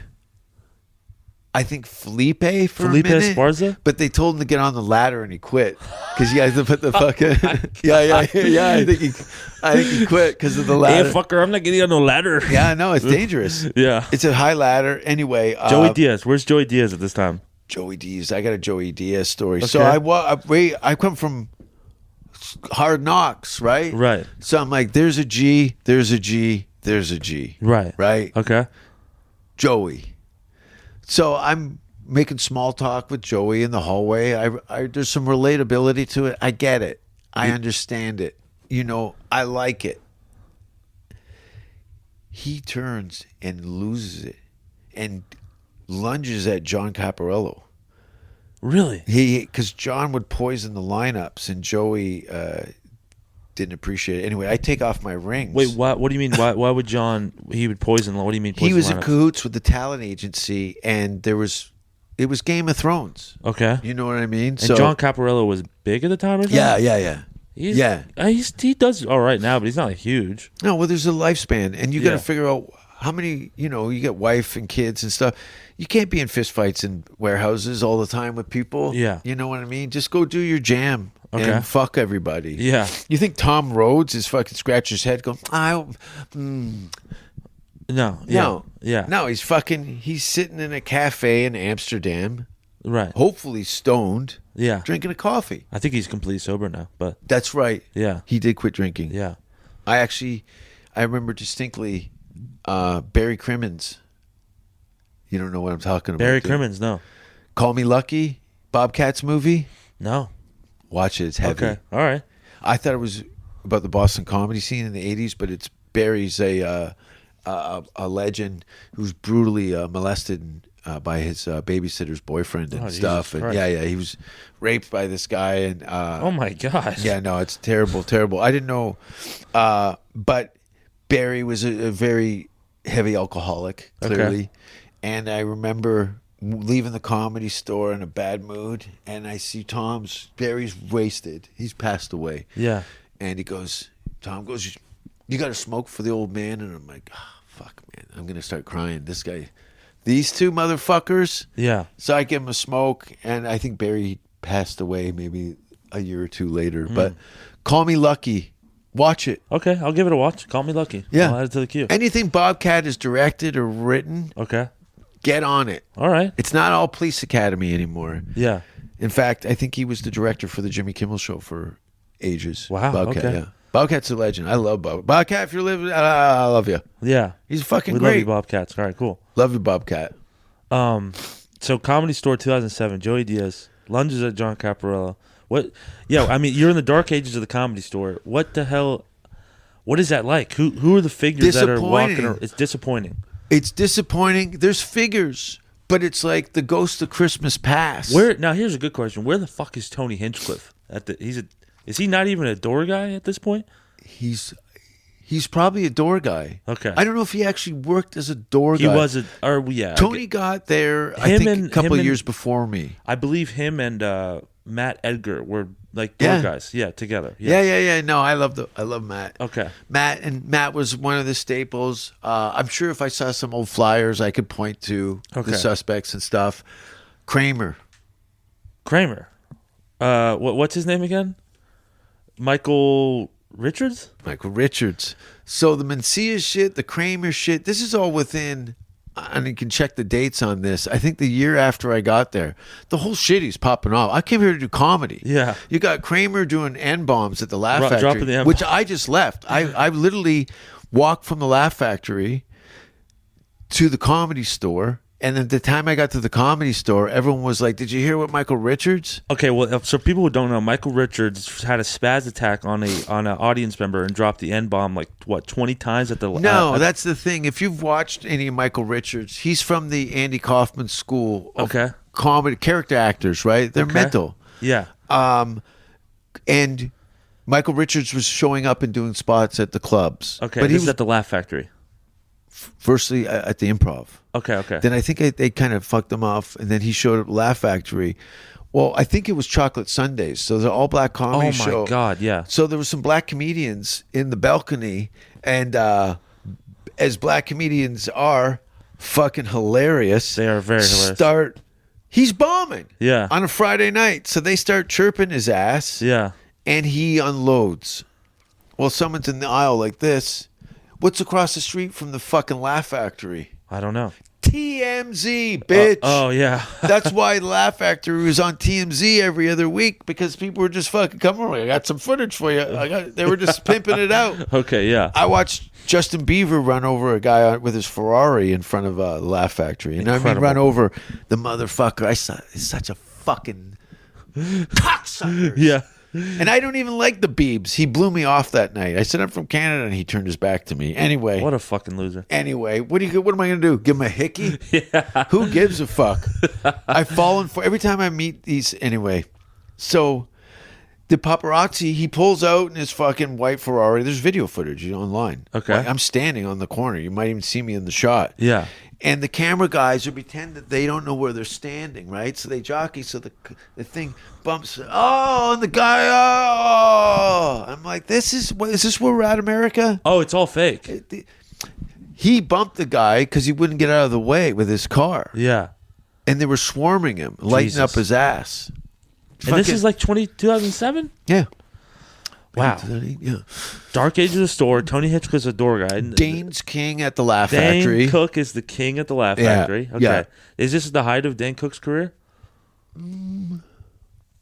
Maybe. Does everyone still hate it? Everyone hates his guts behind his back because he bumps people or whatever. You know, you hear stories of. Yeah. He would,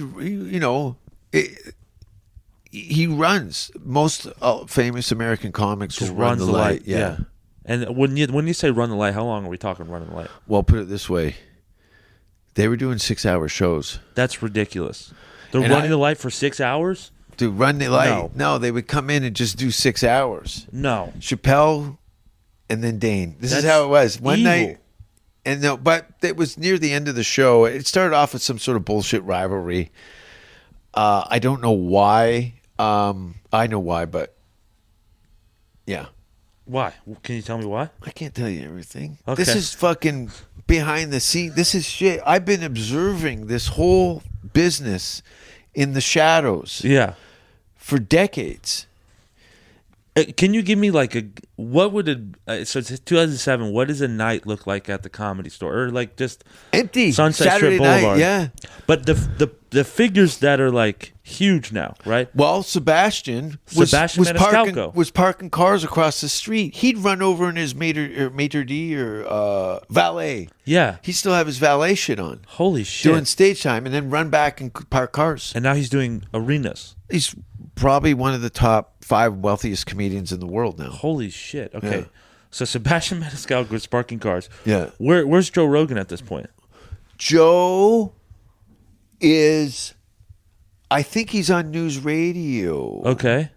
Or Really? X Factor. The beginning of X Factor. It's not X Factor. It's the fucking Fear Factor. Fear Factor. Okay. And he- if you name people of that era, I'll tell you what was going on. I wish I Yeah. have a Rolodex of. I can't think of fucking names. Well, Joey Diaz that's a great one. That was fun. And Ari Shaffir, is this true? You told me that he, because he's like, he has that wanderlust in him. You told me that he got it from you. Well, I was. Or maybe you put him on telling the game. people- Yeah.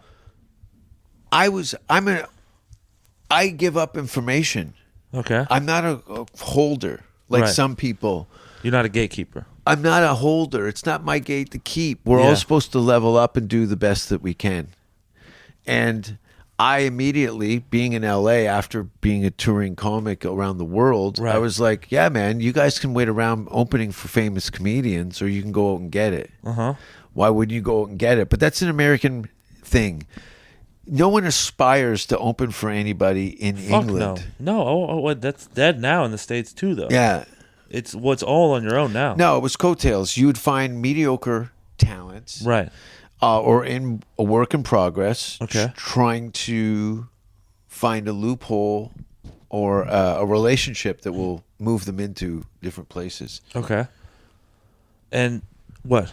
Is it a Philadelphia Flyers shirt? No, this is Austin's Coffee. Jesus. The place where we all started stand-up in Orlando. Oh, God. It's a coffee shop in Orlando. Shout out Austin's Coffee. Yeah. Preacher Lawson actually just bought this company. Who the fuck is Preacher? You don't know Preacher Lawson? The gay guy who killed himself? No. No. Is he a comic? Yes, he's huge. He was one of our first guys in Orlando that he went on to do America's Got Talent and stuff, and he's huge in He sells at theaters all over the Good. world now. Great. Yeah. Florida hasn't represented in quite a while. With Cam Patterson is probably the most recent Florida. Hands down. Yeah. He probably will be the biggest one forever. I don't know who's going to top him. No, because this is the thing. There's so much turbulence in this business now. Yeah. Cam's got a spot on the Yeah. Florida, Saturday Night Live, Kill Tony. Yeah. And the kid has got Eddie Murphy qualities. Yes. He's a star. He's 4 And years. he's from the streets, so he isn't going to be doing stupid shit. I used to pick him up from legit Project Housing in Orlando all the time. He left a gun in my car for 2 weeks. He used to bring gun to open mics. Yeah. Yeah, he's legit from the streets. Yeah. That's what I mean is like that's going to serve him. I had a little conversation with him last time I seen him. Yeah. I said, you got this. Yeah. The fact that you're from the streets with this work ethic, you're going to be fine. Yeah. He is going to be fine. Joey Diaz, same people with rough backpack. Like you said, who leaves a gun laying around as a 20-year-old kid? That's some high consequence situations for those people. So, and I was a felon at the time. I had my arrest record at the time, and would always smoking weed. And I'm like, I was pissed because I just wanted to shoot the damn thing. I would have been like, I would have took this in the woods and just shot it. Somebody left a fleshlight in my car. Turned out it wasn't a fleshlight. It was a Lucky Rabbit's foot, but I fucked it anyway. And this is the part where your sister turned it off.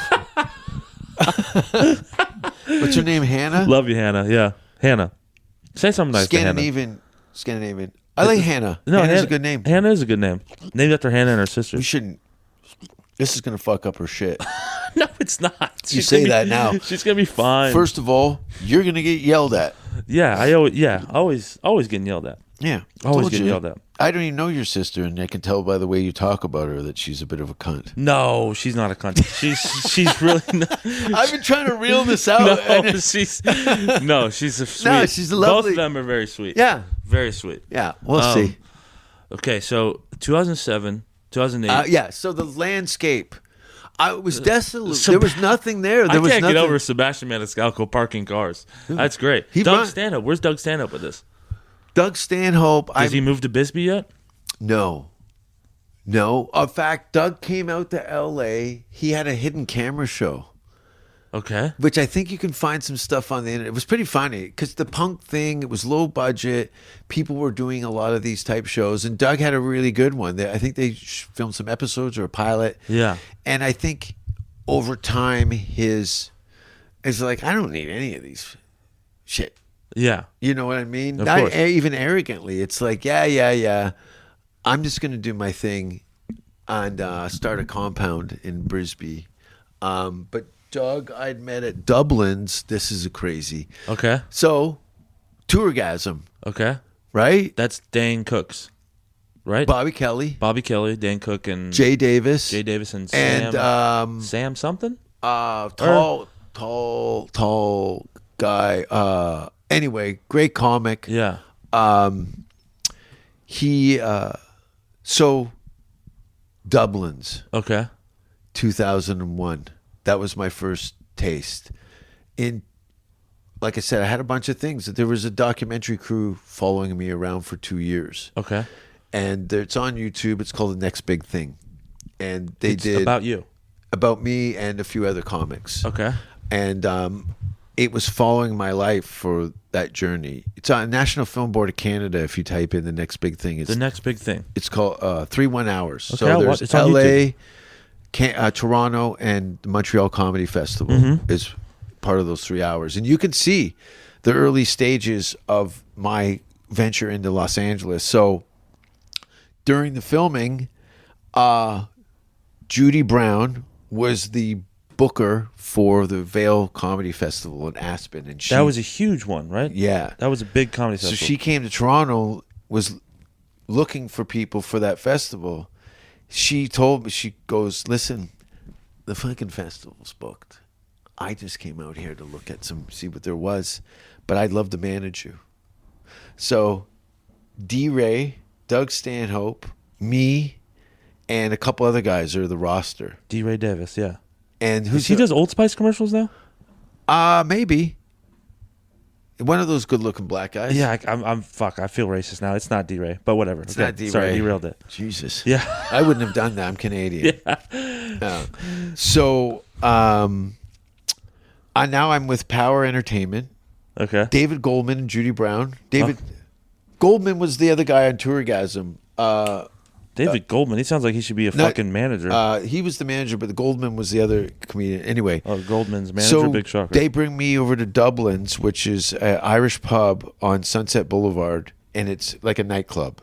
Mm-hmm. I think it was Tuesdays or Wednesdays. Fucking packed. Yeah. Magic Johnson was there, Marilyn Manson. Okay. The Goo Goo Dolls, like Okay. models. It's the jam. Yeah. And Judy walks me in there, and people just move because she's a fucking big time Yeah. manager, mover, and shaker, right? Yes. I see Doug outside smoking. I remember specifically, and Alonzo Bowden. Oh my god. Fuck, I can't believe I'm forgetting his name. It was just the anniversary of his death. Big fat guy. Ralphie May. Ralphie May. Ralphie May. Ralphie May. Oh, he was huge at the time. Yeah. Ralphie May. No pun intended. Yeah. Yeah, no. And honestly, I never met. He was one of the nicest fuckers Yeah. in LA. Yeah. No matter who you were and what you were doing. He was super nice. Right. Okay. Super nice. It breaks my heart to talk about him. He was funny as shit too. Super funny. Super funny, man. That guy could fucking hold court. He also said the N-word on stage and got away with it. Because he was. Yeah. You know, he's a real G. Yeah. You know. Yeah. You know. That's what I mean. So the lineups were crazy. Okay. And then Dane came out and blew the roof off the place and met Bobby Lee. In fact, me and Bobby Lee, okay. If you remember, so Dublin's, there was only that was the green room area, like a little area. There was a closet in this up. So the stage is there, and me and Bobby are shoulder to shoulder. I'm trying not to, I'm freaked out. I'm fucking Hollywood with all these legends, and I look at Bobby. He's wearing a skateboard shirt. And Bobby Lee's not really shit at this moment. He's on Mad TV. Yeah. Okay. So he's kind of famous. Yeah. Yeah. Yeah. No, he's pretty famous. Yeah. He's transcended that into legendary status. But Yeah. and I'm there, and I'm like, I see his. I'm like, oh, you skate? He goes, no, I don't skate. This is my friend. Which I ended up working with Laban Fidus, who was a pro skateboarder, music video director now. Okay. Decades later, we're in this weird thing. Yeah. And Bobby's like, hey, man, I'm shitting my pants, too. Like, I'm looking at him like, yeah, we're both shitting. Yeah. And then they go, Dane's coming. What the fuck's Dane? What do you mean? Who? They go, you don't know? I go, I don't know. Yeah. I'm just some hick from Canada. Yeah. And Dane would come in and close out the show. Everyone would go nuts. But yeah, I distinctly looking at Bobby Lee, and he's like, don't ask me for help. I'm panicked too. Of course he is. Yeah. No, it was insane. So that in turn got me. Well, they wanted me. This is so wild. No one knows. This is so wild. You know the movie Old School? Yes. So I was going to go for that. So the film crew that was following me around, being Canadians, Yeah. the cinematographer for the Fairley Brothers, Mark Irwin, Okay. who did all the Fairley Brothers, Okay. Scanners, a bunch of the shit, Yes. is telling me, because his film student, guy he went to school with, Murray Battle, and him were in college together for film school, both Canadians. Murray's doing this thing. He goes, Mark, do you want to come and be a hold of VX 2000 and film this documentary? He's like, yeah. Wow. So now I'm sitting there with a cinematographer from Fairley Brothers for days, and then he goes, dude, you're fucking hilarious. Yeah. He goes, we're doing a movie called Old School, and you would be perfect for the brother. Shit. And I'm like, what? He goes, yeah, you need to get your manager to reach out and get an audition because this is going to be a huge movie. It's with Will Ferrell. What the hell happened? I had no green card. I had no paperwork. So I like I said, making $7,000 a year in comedy in Canada, I'd come with that money. It would go very quickly. And I couldn't afford to stay there for long periods of time. Yeah.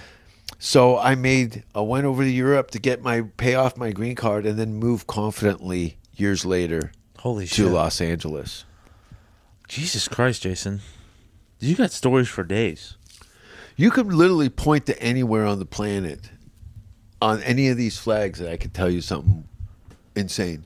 I know you could. Sam Walker was on tour with me. Sam who? Sam Walker, one of the Danger Cats. Okay. And like I had Jägermeister was my sponsor in Europe.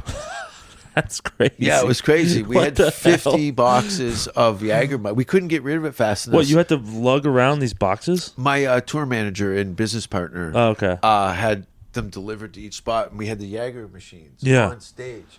And we'd come out, everyone had to drink from the goat. Jesus Christ. And it was a disaster. It was fun. It was great, legendary touring. And then Sam came, did the tour with me a few years later at a lot of the same venues, and they're like, "You're lucky he's not drinking anymore. He was a real handful before." I'd piss in my mouth in front of cops. And really? How do you piss in your mouth? A lot of draft beer. You just go like this. You pull down. I would pull down my pants, like I'd just go like this, and then I'd piss into my mouth, and the water would pour out, and people would scream. It would put a froth in the back of my throat, like the piss. What the fuck? Yeah. Why would you do this? Just because you Acting out. Yeah. Some girls suck off all your friends. I piss in my own mouth. Oh my God. Finland was the best because they had. I was the first English-speaking comedian to perform in Finland. Really? So I go over to Finland. They've only got 6 That comics. was a fucking mistake, Finland. I'm banned now. They haven't had me back in 15 years. The comics, you know those the waterfall urinals? Yeah. It's just like a trough, and then there's constant wash of water. Right, but there's right. no dividers, right? It's Yeah. Europe. So I meet all the Finnish guys. They're about my age, maybe a little younger. Yeah. Only been doing comedy for traditionally in the American sense for maybe 5 or 6 years at that time. Okay. I had a lot of experience, and I was off my mind. Yeah. So they're all pissing at the urinal. They're speaking Finnish. Yeah. And I walk up to the waterfall and get really close to one guy. Well, I pull. So the piss wall here, right? Yeah. I pull my pants down like this, push my dick between my legs, and start pissing into the wall. Yeah. And they go, no. And I go, what? I go, no. And I turn around, and then I start shitting into the... Oh my God. I pretended I Jason. didn't know if it was gonna work or not. That's hilarious. A lot of that shit, drunken behavior. Plus, in Europe, though, there's a lot of alcohol at hand all the time. You know, it's always have a drink. Yeah.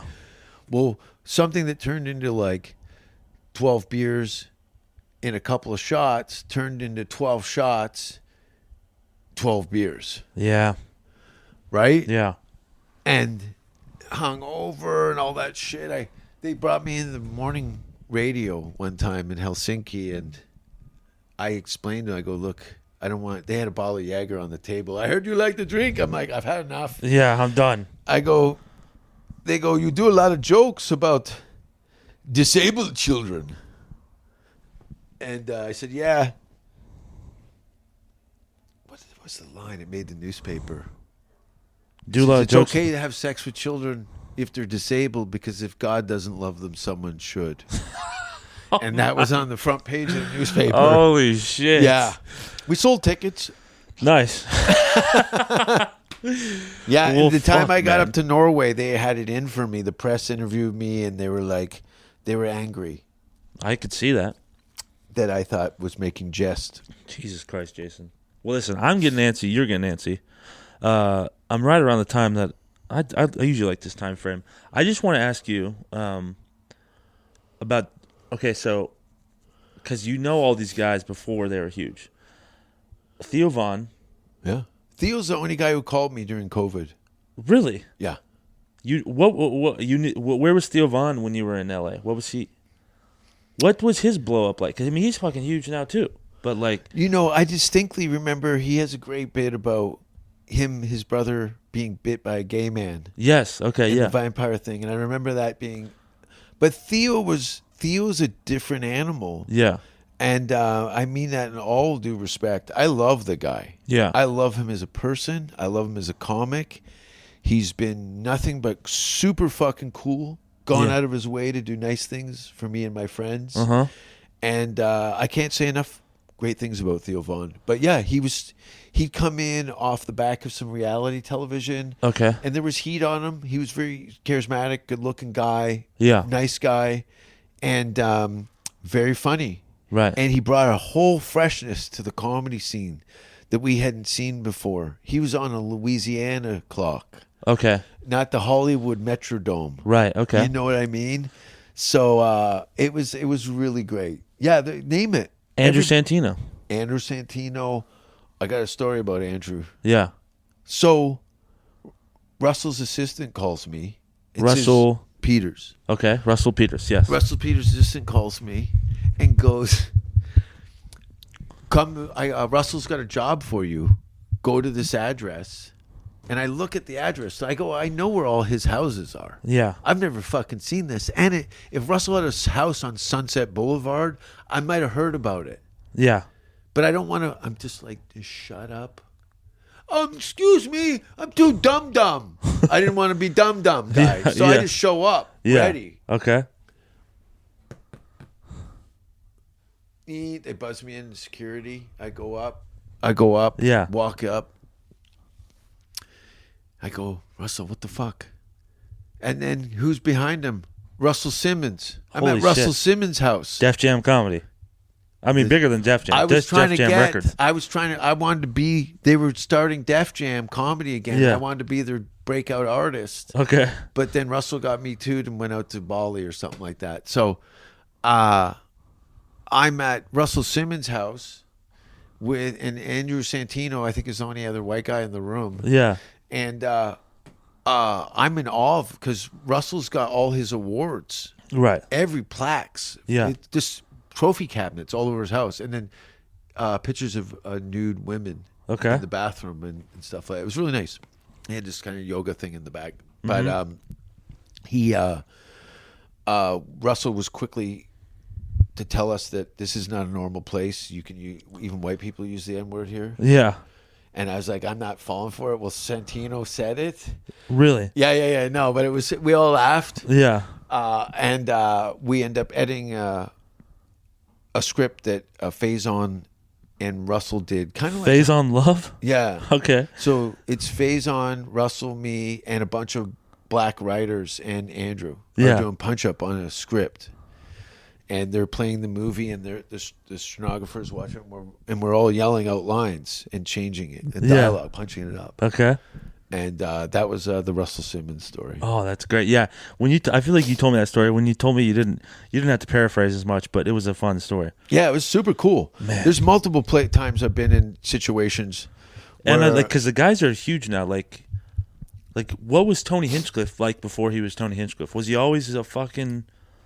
Yeah, Tony's always been consistently. He's grown into himself. Okay. You know what I mean? But he's always kind of been like that. Yeah, well, you got to look at somebody who grew up in a very probably physically hostile environment. Yeah. In that town, being a small man, you got to buckle up. Did people treat him like shit in LA?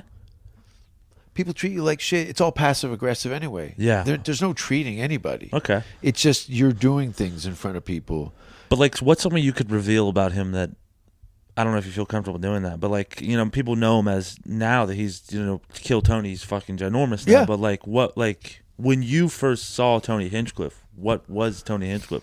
Well, I was there in the conception Yeah. of the Kill Tony show. Yeah. You got to look at the timelines. Is that I would be in the belly room when there were 6 people watching the Kill Tony show. 6 people. Yeah. Yeah. Yeah. Like it wasn't a thing, and I think it was based off an argument that they had 2 comics that had, and there's some anyway. Tony's always he had to come in that way. He had his friends. He knew what comedy was, and did it accordingly. Mm-hmm. But he's living the American dream. He is. Yeah. And Joe Rogan have you ever heard anything gay rumors about Joe Rogan? No. Okay. I don't know where this has been filtered around. I feel like you might have known. No, but they always people always try to demasculate masculine men. Okay. You know what I mean? Yes. You know, we're all a fag with a cowboy hat and a mustache. We are. Yeah. But the Marlboro Man wouldn't say that. No. You know what I'm saying? Hell no. So, look, this is such an American thing to label, try and diminish things by people's sexual preferences. Okay. If Joe had, and a lot of older men, you know, they start to fuck guys and shit. I don't know what happens with their marriages, but no, Joe's far from gay. yeah. But Okay. I'm not there when he comes, so I don't know what happens. Were you ever a regular at the store? Yeah. I performed at the store. I've never been passed, but I Yeah. never asked for anything. Right. That's what George, he goes, Joey Diaz was talking to me about you, and he said that you came to L.A. and asked for nothing. Who's this? George who? Perez. George Perez. Yeah. Have you ever seen George Lopez at the store? Yeah. Would George Lopez frequent the store a lot? Yeah. I feel like I never see much of George Lopez, but No. George Lopez, I always enjoy, like, growing up watching American comedy, there was always great Latino comics. yeah, especially in L.A. Yeah. Oh, No, I'm a fan. The Latino comedy community, Russell kind of ushered me in, but he goes, I'm going to the shows and because he was the brown guy from Canada. Was Russel Peters ever an L.A. guy? He's been living there for 20 years. Okay, so he's a huge L.A. guy.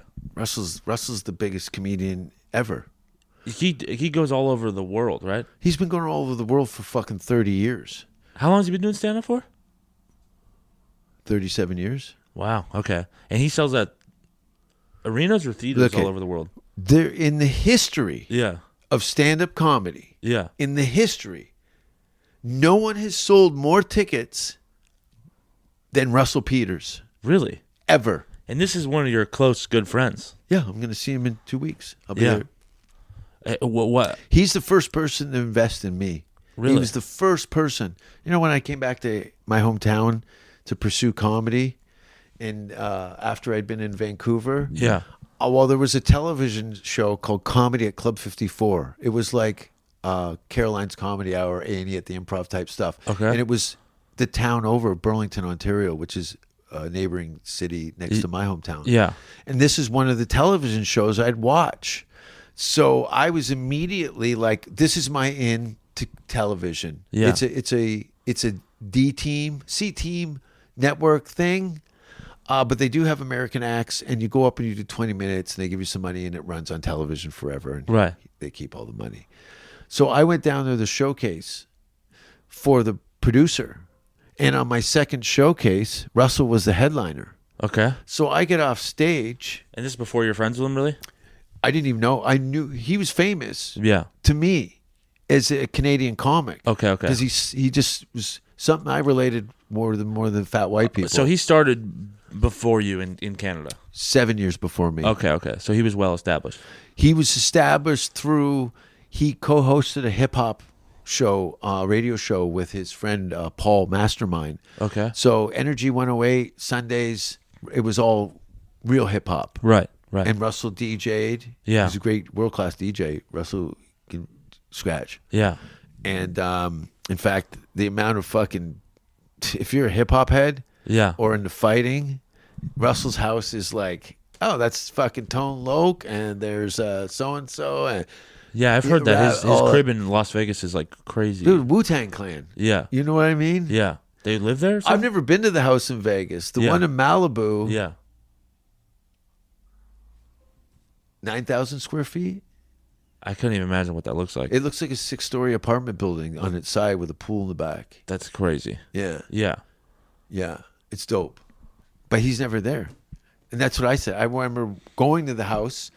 I go, where's Russell? I'm walking through Costco, his house. Yeah. You know, he was on the patio. And there's this big guy with his arm around. I can recognize Russell, but I don't know the guy. And there's no one there. So it's a long walk to where they are. And I'm like, Yeah. Russ, it's fucking John Favreau. John Favreau? Iron Man? Iron Man? Swingers? John Favreau? I don't know. I'll have to. I'm terrible with names. That's fine. I'm so bad. I'll look him up on the way out of here. Oh God! You know, there's people screaming at home right now that you don't know who Jon Favreau is. Well, when I talked to fucking Bobby Lee at the store, he was telling me about Lily Tomlin or something at the store, how they were doing a seance for Andy Kaufman. Yeah. And I was like, I don't know who Lily Tomlin is. He's like, you don't know who fucking the fact Lily that Tomlin? Bobby Lee talked to you, It's crazy. you're lucky. Bobby doesn't like talking to anybody. Really? He's very friendly, but he's been in the Hollywood scene for so long that there's so many just fucking time sucks. Yeah. And it can be exhausting. Well, when I talked to him, I was like blown away because I was like, this place. I was telling him like, this place is cool, and all he was going, he's like, yeah, I know. He just going, yeah, I know. I know it's cool, and I was like, oh, okay, all right. Yeah, but you got to figure Bobby's been hearing that for 20 years by zeros. Yeah, by a lot of zeros. A lot of zeros. Fucking absolute losers. Fuck Jason Rouse. This has been. I mean, you need to talk more about. I could go on and on and on, but I'm getting hungry as hell. Yeah. I'm getting antsy. You've gotten how many phone calls have you gotten since we've been sitting? They're here? all special needs comics, so who gives a fuck? Dude, you've got like 20 phone calls. Yeah, it's popping off. Holy shit, dude! Thank you for doing I need to do yours as well, by the way. Yeah, I've been trying to get you for a year and a half. I know, and then I come over here. You come over here. That's why I go. You doing mine or yours? But either way, we've had a conversation. You showed up with no drugs, and you quit coffee and all the other stuff. So yeah. Well, if you got decaf, part of this was to add some soil to the seeds. Yes, and that is, you're in a luxurious situation in the sense that you have these technologies, AI, etc., that you can literally book all your hotels and set up your itinerary. Everything's already set up. Yeah. It's Did pretty you much use it? Yeah. Yeah. No, you'd be foolish not to. I really just run. Now you are your own fucking agent. I'm also keeping everything a little. I don't want to get too. I'm gonna stay a little open. You have to. Yeah. First of all, the universe is going to keep it open. You're going to go, I'm going to do his here. No, I missed my train. I haven't eaten in 40 hours. I got booed off. Yeah. The promoter. Oh, I'm in a small European town, and I just got a standing ovation. Wow. You know what I mean? Yeah. I remember being in some of these places in Scandinavia, in these smaller towns.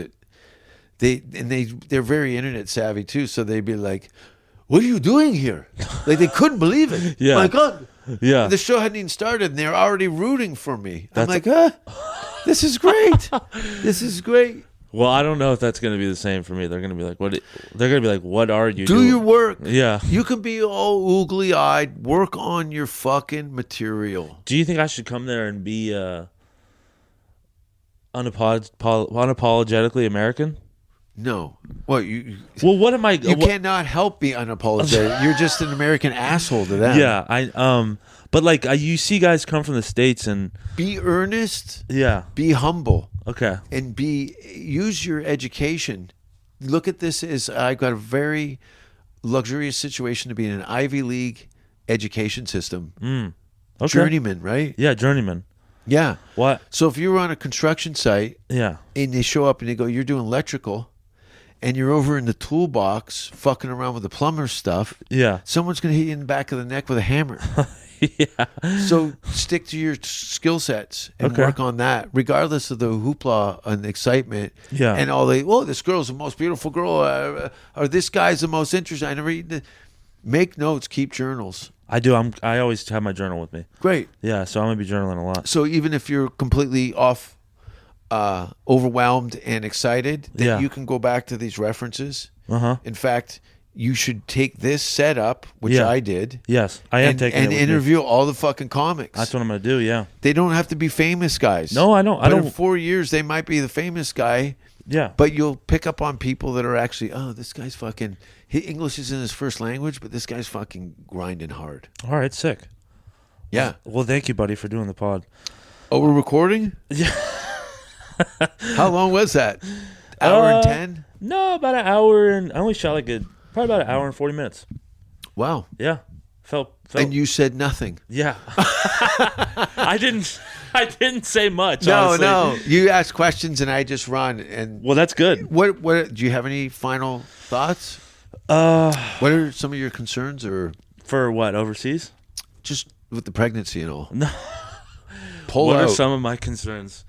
I don't really have many concerns. You know what I want to know? can I get a rental car overseas? I know you're telling me I don't need one, but do you need a special license to just get a rental car? Well, first of all, you got to look at. Do you want to drive? Yeah.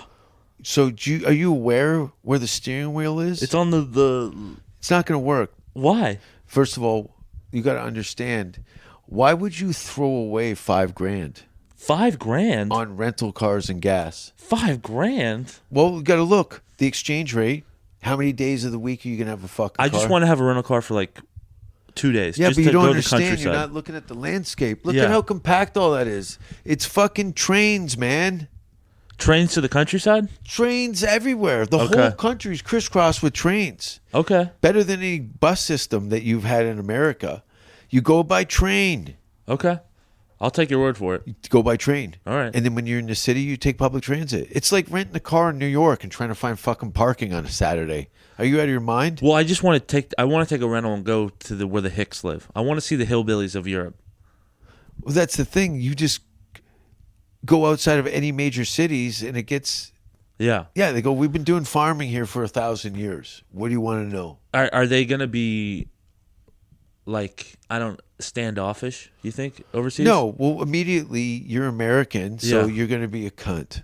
I'm going to be a cunt. You're going to be a cunt. It's part of your heritage. Okay. Is that your ignorance is Yeah. annoying to them because they've been having rejects from Europe come back and go, what's the deal? You guys are weird. You know, they're like, oh, how original, you fucking dummy. Okay, so and don't I do found any of out that. in South Africa. Don't do any of that. Yeah. Look, make your mistakes. Yeah. Make your mistakes. You know what I found interesting is I was looking at, we stole everything from Europe. All of the names of all of our cities, they're either stolen from Native Americans or they're stolen from England. Because there was Europe. no America. Toledo? There's a Toledo in Spain. Toledo, Spain. I'd only known Toledo as Toledo, Ohio, my whole life. Yeah. I grew up on Cottesmore Boulevard. Some Spaniards moved in to America, and Yeah. you'll see there's Italian parts of Toronto that are all named after Italian cities and stuff like that. But that's how we were here. Yeah. We were here. And it'll go down in the history books. Why are these all Italian names? Well, some immigrants came over here on a fucking boat with nothing. 2 of their parents died on the way over, Yeah. and they made a life for themselves. And that guy got into politics, and when they were planning the city, they go, my son's name over here and my grandfather's name over here, and maybe the cities that we'd immigrate. You'll sign. I'm excited, dude. I want to keep going back too. I'm already looking at flights to go back. Yeah. I want to try to move there, honestly. Well, where's your grandparents from? As we come full circle, I don't know. I need to learn that. You need to find out where Grandma and Grandpa's from. Yeah, The ginger alone I think is suspect. It's definitely. I get Scotland and Ireland confused. I don't really know the difference. You don't want to do that over there. Yeah, to In me they're the fact, same people. Maybe not talk so much. Yeah, I'm not. And gonna listen. Talk. Yeah. You know what I mean? Just So think Scotland about and Ireland, ask questions. they don't like to be compared. Jesus Christ. You're gonna get us all killed. Compared. They don't. That's how you start a fight, man. And then don't argue it. See, if they get aggro about shit, because a lot of Americans go, I'm going to go piss off the Europeans by making fun of their history. Yeah. Well, you can go to where there's parts of London where they leave the craters where the fucking bombs fell. There is a reminder. There's all of these reminders. It's just the city's been covered in fucking blood for real. Okay. We're not talking stabbing at a We're not talking Dollar General. Yeah. We're talking about fucking beheadings. Yeah. Like you can walk into some of these corners and go, yeah, this is totally where they cut people's heads off. Holy shit. This is where they do it. Wow. And then they go look at, you see that? And I go, what? They go, that little group, that's where the blood would run down. They cut their heads off and the blood, you know what I mean? Wild shit. You kind of scared me, but I'm Plagues. excited. Yeah, but it's all old news now. I'm excited. The worst thing that can happen to you is to be stuck in some sort of apocalyptic situation in a neighboring country, but inevitably could turn out to be the best experience of your life. I think that's a good way to put the cap to this. Yeah. All right, dude. Thank you. Cheers. Tony, right? Yeah, Tony. Thank you.